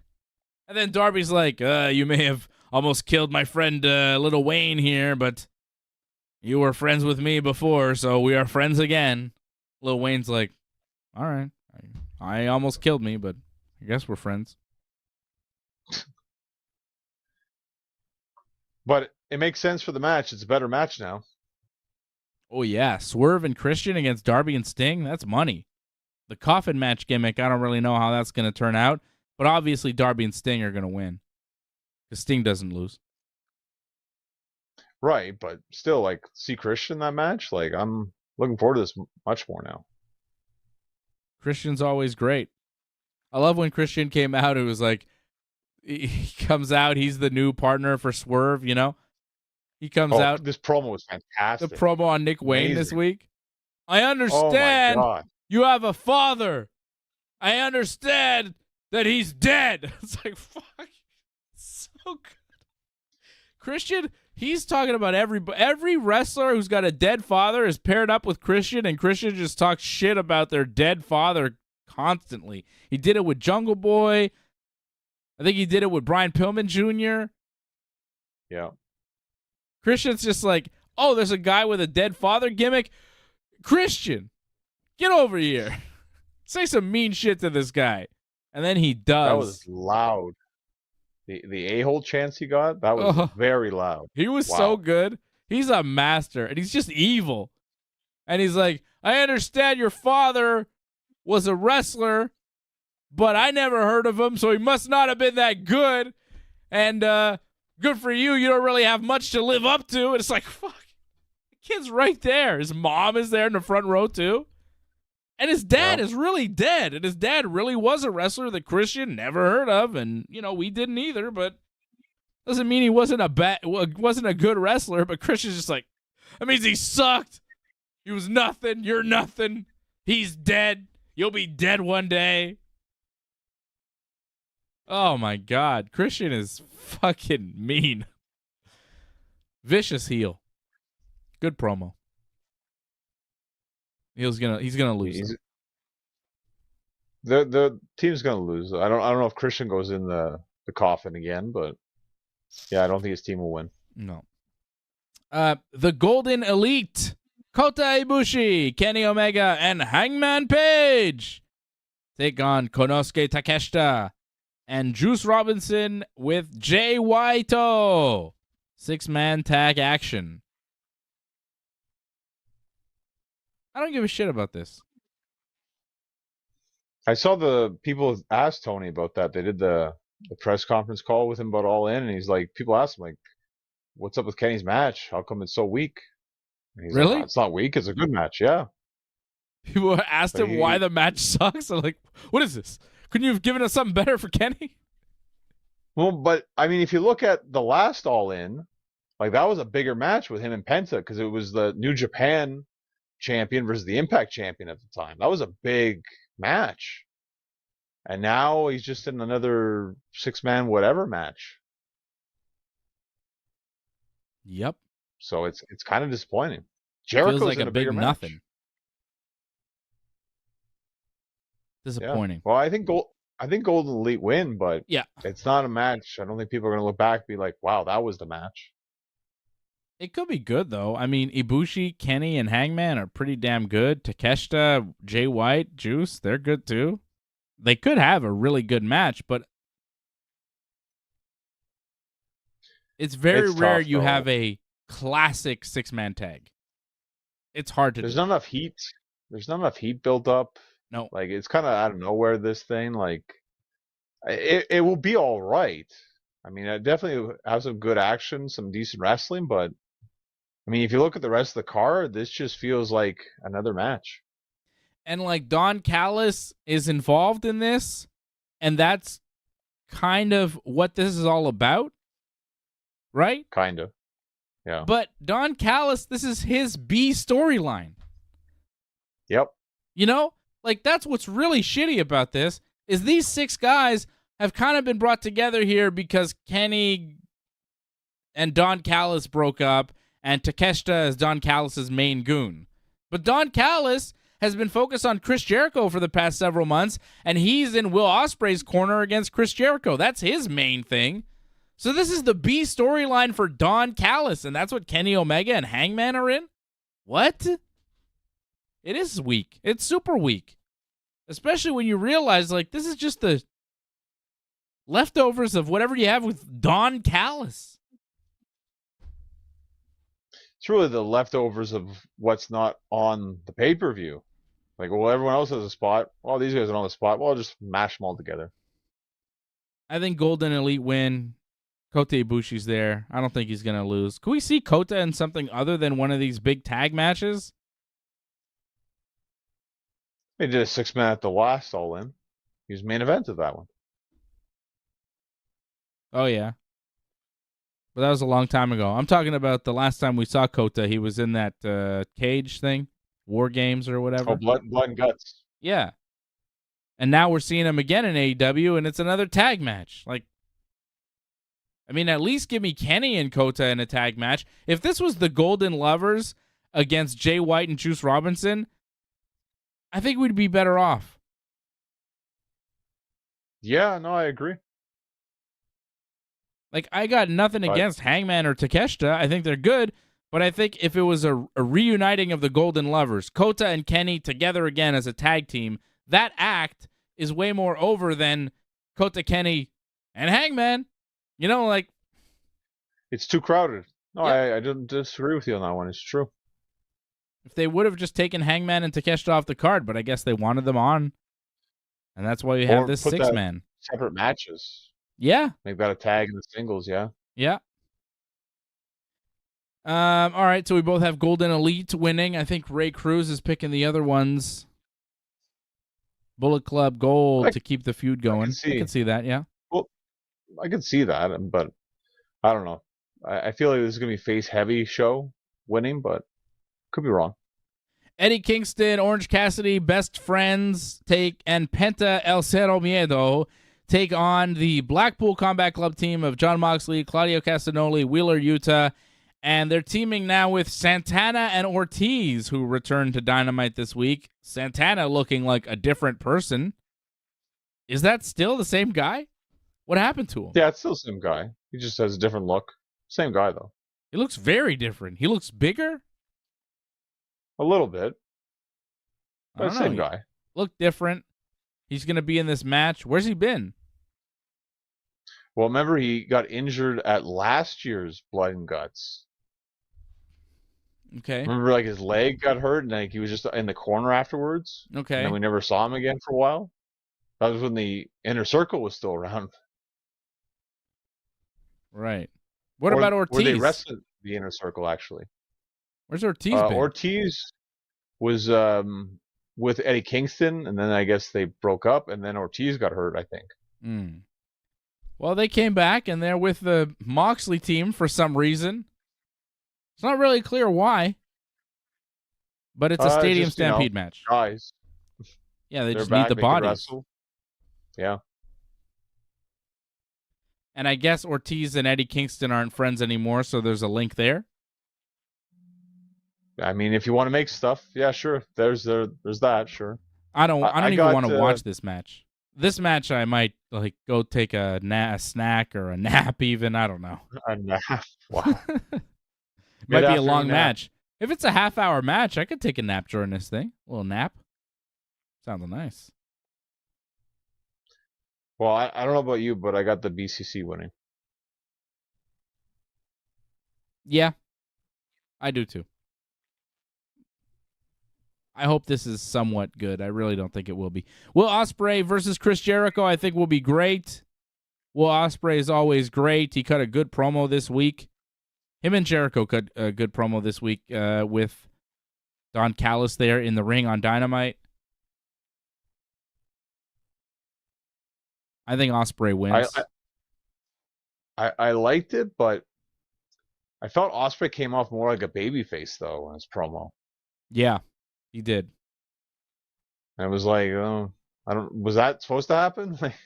I don't know. He was real passionate talking about, wrestling in the biggest show ever in his home country and how big that's going to be for him. And I mean, it was a good promo, but yeah, you're right. He did kind of come off like a babyface, and he is supposed to be like a hired goon for Don Callis, but I think the match is bigger than that. It's Jericho Ospreay at Wembley. All this other stuff, the storyline kind of falls by the wayside. This is a big match. Yeah, it is pretty big. It's big for both guys. Like, for Jericho, he's wrestling in front of this gigantic crowd, in front of a hometown guy. Like, no one else is getting a match like this. Jericho is getting the match against the British guy in England at Wembley, one-on-one. People are going to be into this match. The crowd is going to be fired up for this one. Jericho is getting one of the bigger matches on this card. This is a big match for Chris Jericho to get. And obviously for Will Ospreay, it's a gigantic match because it's the biggest crowd he'll ever wrestle in front of. Well, maybe not ever. Who knows what he'll do in the future, but this is the biggest. Good chance. Yeah, probably ever. And, he's wrestling Chris Jericho, who's a living legend. So pretty good. One of the biggest matches of his career here against Jericho at Wembley. And I think Ospreay's going to win. And the crowd's going to love it. And it'll be a fantastic match. It might be match of the night.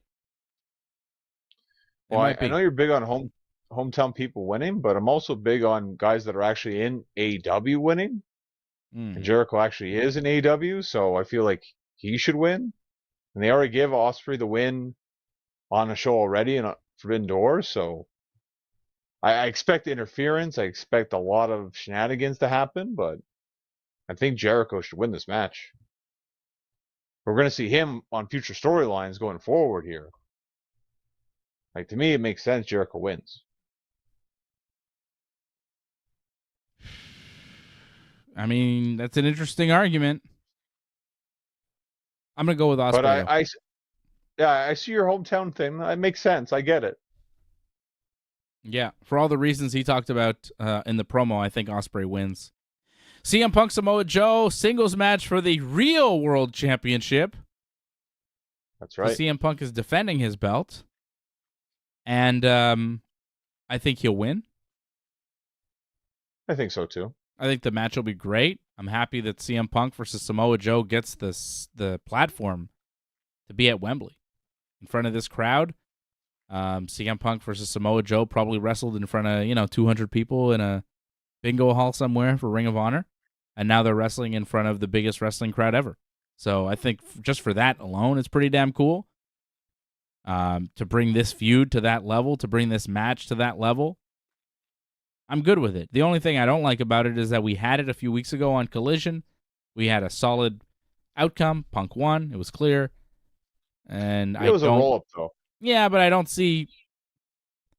Yeah, maybe Punk will have a more definitive win here, but I just don't see anything else coming out of it than Punk winning. So, like, Samoa Joe's not going to win the title and then wrestle MJF in Chicago next week. Like, it doesn't make sense, So I think Punk probably, Punk definitely wins this match. And the fact that we just had it, like, I was excited for the Collision match more than I am excited for the match on Sunday because we hadn't seen Punk and Joe wrestle in so long. It was like, oh, what's this going to be like in 2023? But I know what it's like in 2023. It's cool that they're doing it, but it's like, yeah, but I just saw it. I was excited to see it. I saw it, and now I'm seeing it again, which is fine, but, it doesn't have the same hype for me. I'm not as hyped because, I just saw it. Right. I just feel like that was only a taste of what we got. And I think we need that finish, that true finish, like someone truly beat the other guy, not just a little roll-up kind of thing. Mm-hmm. So I'm expecting Joe to beat the living crap out of Punk. Punk will find a way to win, but it's not going to be easy. I'm expecting Joe to send him to hell and back in this match. It's going to be a lot of fun to watch, I think. They could steal the show. I mean, they're very good, so I'm not surprised. And they like to hit hard, so there's a lot of potential in this match. He's they're pretty damn fantastic. Samoa Joe is in that new Twisted Metal movie? Well, not in it's a TV show. And is it a not TV if you show? Watch Raw. I thought it was a movie. Yeah. I think it's like a streaming show like on like Peacock, if I'm not mistaken. Okay. So on Raw they actually cut out Samoa Joe. They don't show Samoa Joe during really? the Raw previews. When they promote it, that's terrible. And it's not even his voice. Will Arnett does his voice. It's just his body with a mask on, a clown mask on. They don't even show that. I was like, yeah. I saw a commercial for it. It was like, Will Arnett, Joe Cianoa. I was like, Joe Cianoa? I know that name. That's Samoa Joe. And then I looked at the body. I was like, Joe Cianoa. And then I looked at the guy. I was like, oh, that's Samoa Joe. I mean, you can't see his face. He's got a mask on, but it's like, I saw the name, and then I saw the body, and I was like, oh, I know exactly who that is. That's Samoan Joe. And Joe's getting involved a lot more in entertainment. Like, I think he's in the Justice League video game coming up soon too. Or Suicide Squad, I think. Yeah. That's great. I'm happy for Samoa Joe. Seems like a decent man. People don't say bad things about Samoa Joe, you know? Maybe Teddy Hart. That's about it. Yeah, well, a lot of people, Teddy Hart says dumb shit about everybody. I mean, Teddy Hart.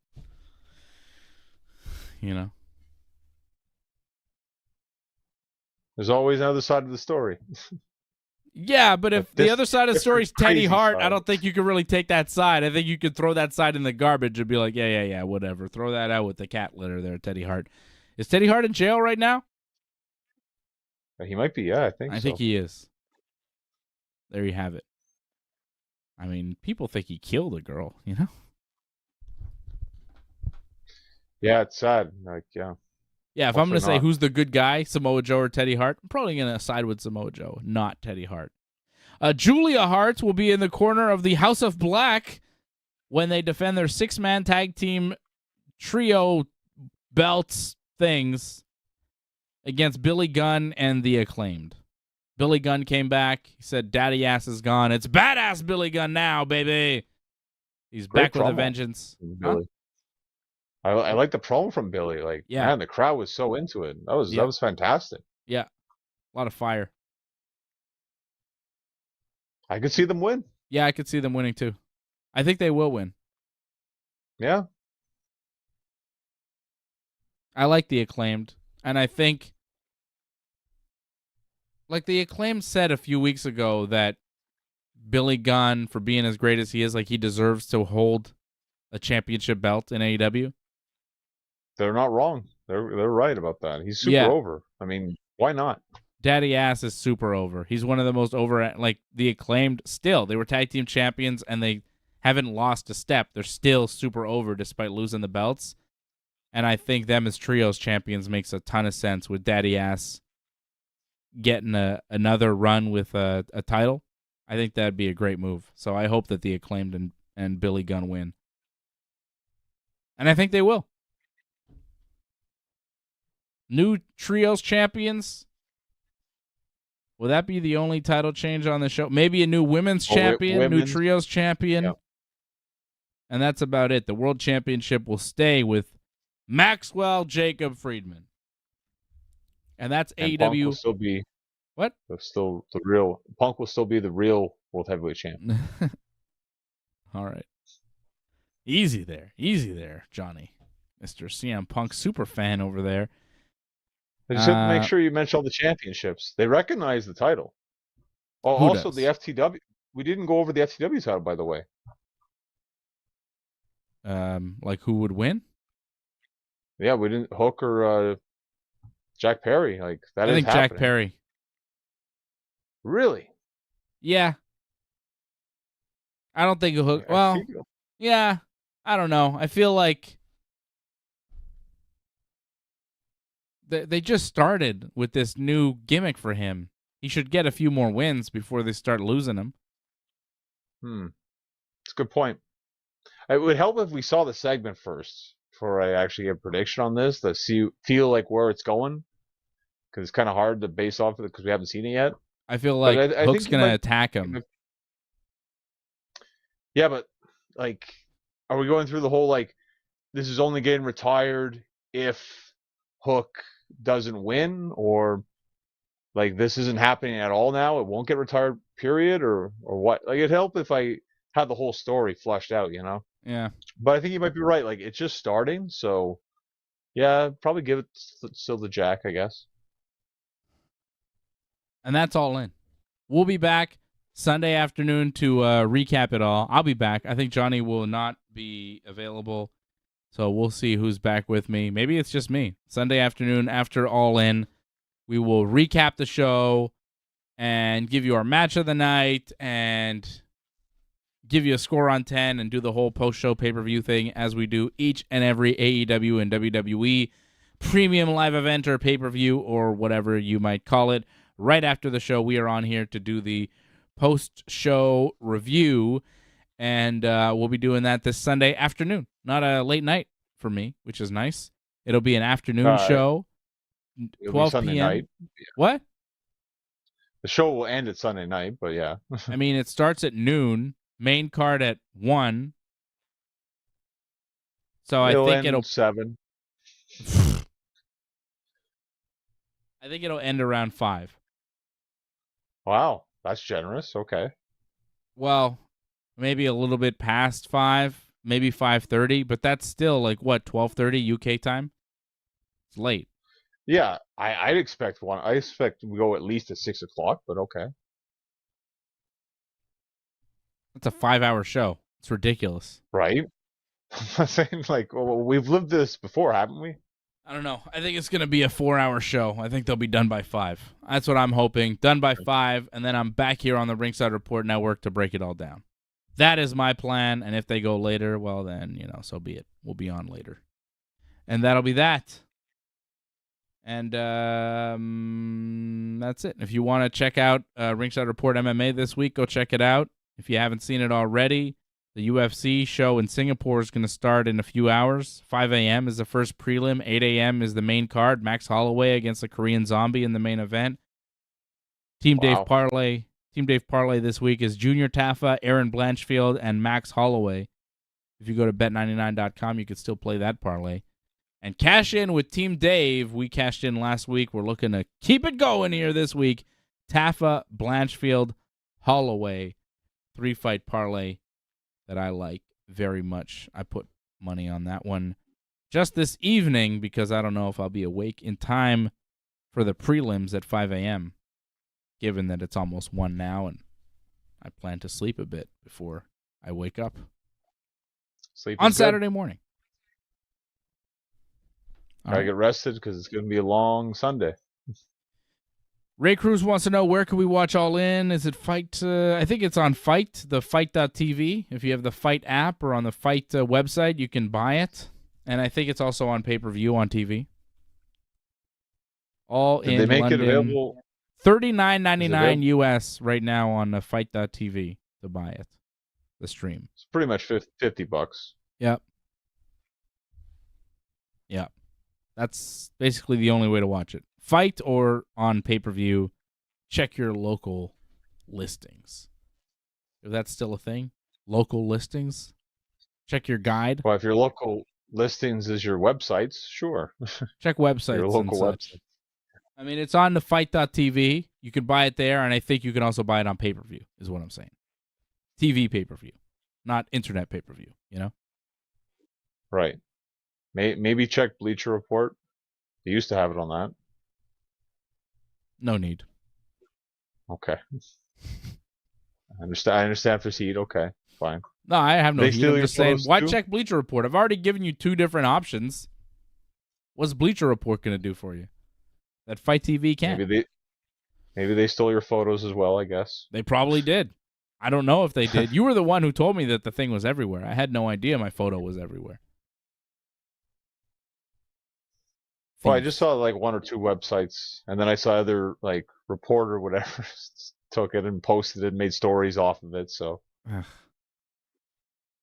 cool.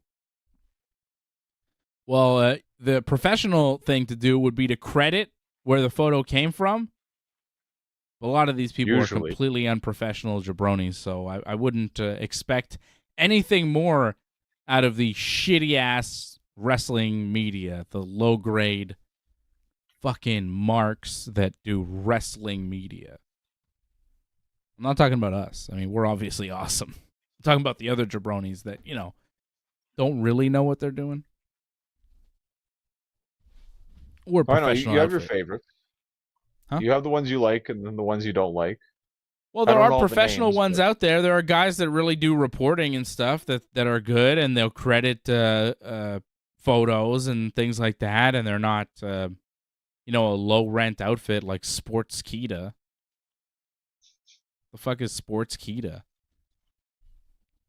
Where did that? I mean, that's not real. It's not a real thing, No, but it's catching on though. I've noticed that though. I mean, it's out there, but it's not like a respected. It's not like Dave Meltzer, Wrestling Observer type of thing. You know what I mean? No, Meltzer gets mentioned on AEW now. Like I don't see Sports Kita getting mentioned yet. Jericho mentioned him. Remember in his promo? Yeah. Well, he's a big name in wrestling. He's part. I mean, by the way, Jericho's saying that this is going to be bigger than any WrestleMania or Tokyo Dome show ever. Like, what are your thoughts on that? Well, That blew up attendance-wise on it the is. internet a little bit. Attendance-wise it is, right? Right.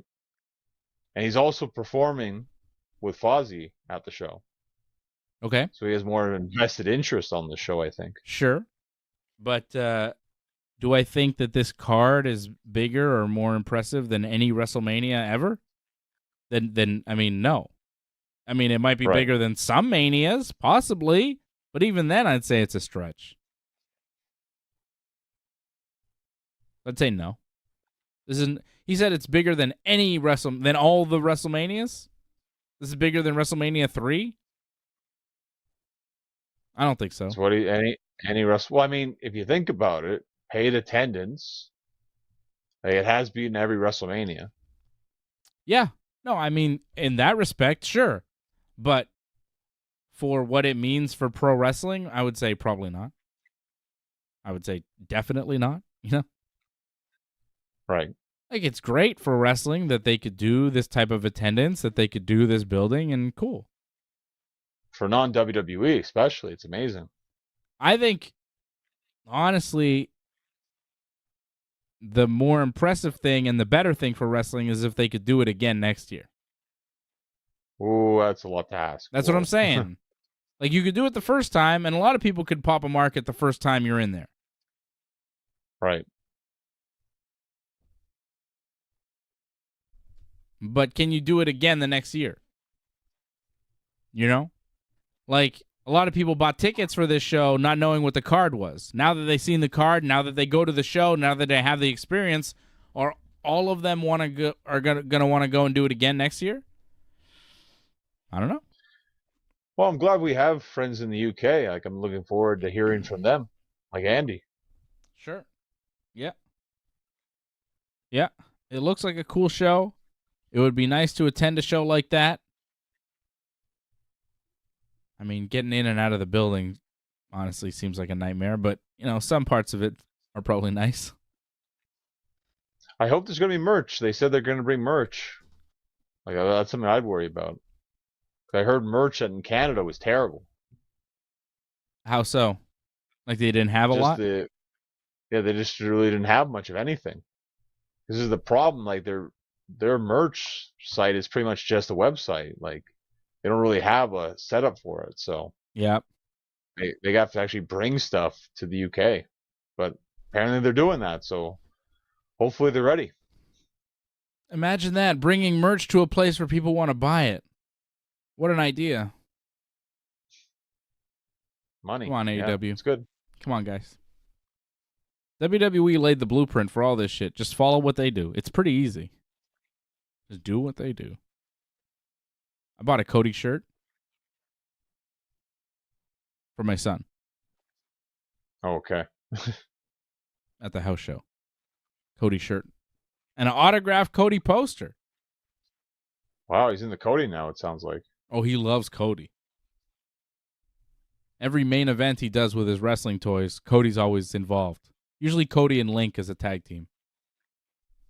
Link from Zelda. Wow. Hell of a tag team. Cody's big Zelda fan, so that's good. Yeah. Main event of my son's SmackDown tonight was Cody and Link going over Roman and Seth. Pretty good. Seth, yeah. Roman, whoa. Hey, Doesn't Link. acknowledge his tribal Nobody chief. beats Link. Nobody beats Link. Come on. If Roman Reigns had to wrestle Link from Hyrule, he would get smashed so quickly. What are you talking? Link has magic powers. You can make him levitate, smash him to the ground. Like, it'd be a pretty easy win for Link, right? Let's be honest, John. Link's magic. Well, I'm sure Seth took the fall, so I'm not too worried about it. I forget who took the fall. That was the main event. The opening match was Asuka versus Bianca Belair. And then the middle match was the Viking Raiders versus RK Bro versus Rey Mysterio and Santos Escobar in a triple threat tag team match. The coolest part is he actually has all the toys here. Like, oh yeah, it's not just random replacements. It's the actual toys.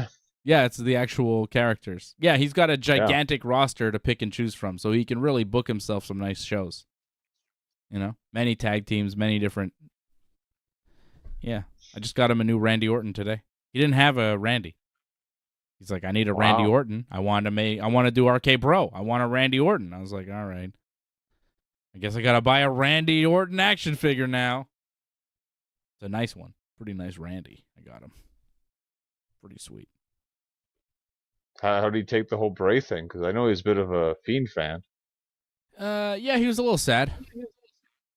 He was a little sad, but he was all right. He was all right. Speaking of toys, you want to see a new toy that I got before we go? I'm going to guess another Hogan. It is not a Hogan. Oh, okay. Wow. Surprising. It's yellow, though.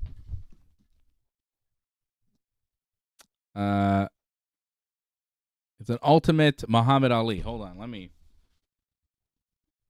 Oh, is it the WWE Muhammad Ali? Yes, the San Diego Comic-Con exclusive Ali figure. That is just a beautiful art piece. Look at that. Nice. Wow. Look at that. I mean, that is a beautiful piece right there. The Ultimate Edition. And then you open it up. Like, it is a fancy wrestling toy. Fancy WWE toy, let me tell you. They did a hell of a job with this Muhammad Ali double figure. There's 2 Muhammad Ali figures in here. And you have 3 of these? Oh, I only bought 1. I'm not going to buy like a million of these. What am I, crazy? I mean, yes, a little bit, but I had to get this. This is an art piece. We're going to display this one real nice. Look at that. Look at that thing. See that? Looks like a old school like VHS. Yeah. Look at that. Wow. Beautiful. And then when you open it up,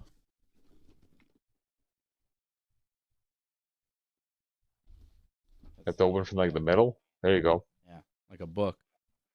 See that? Oh, There's a Muhammad Ali as a referee figure, and then Muhammad Ali like wrestling Antonio Inoki figure. So you got the boxer Ali, good. and then you got the referee Ali, and there's 2 Ali figures in there. Nice. Yeah, Zev doesn't need that. He's okay. No. He doesn't know who Muhammad Ali is. This is for me. That's too bad. This is for Daddy. Yeah. I mean, that's a nice collector's, thing. Ali. Yeah. How could you go wrong with Muhammad Ali, Don't let AJ see that. Oh, he's going to love that. AJ's going to love it. I'll show that to AJ. All right. That's it. Thank you, guys. Hope you enjoyed the show. I'll be back here Sunday after All In. I never remember what this show's called. All In. We got All In and then Payback and All Out next weekend. Oh, yeah. Payback and All Out. Oh, man. Next weekend we're going to be busy, right? Yes. Next weekend will be crazy. Okay. Well, yeah. Get ready. Ringside Report Network. We got a lot coming up for you in the next few weeks. And, yeah, it'll be fun. All right, guys, we'll see you again Sunday evening after AEW's All In right here on the Ringside Report Network.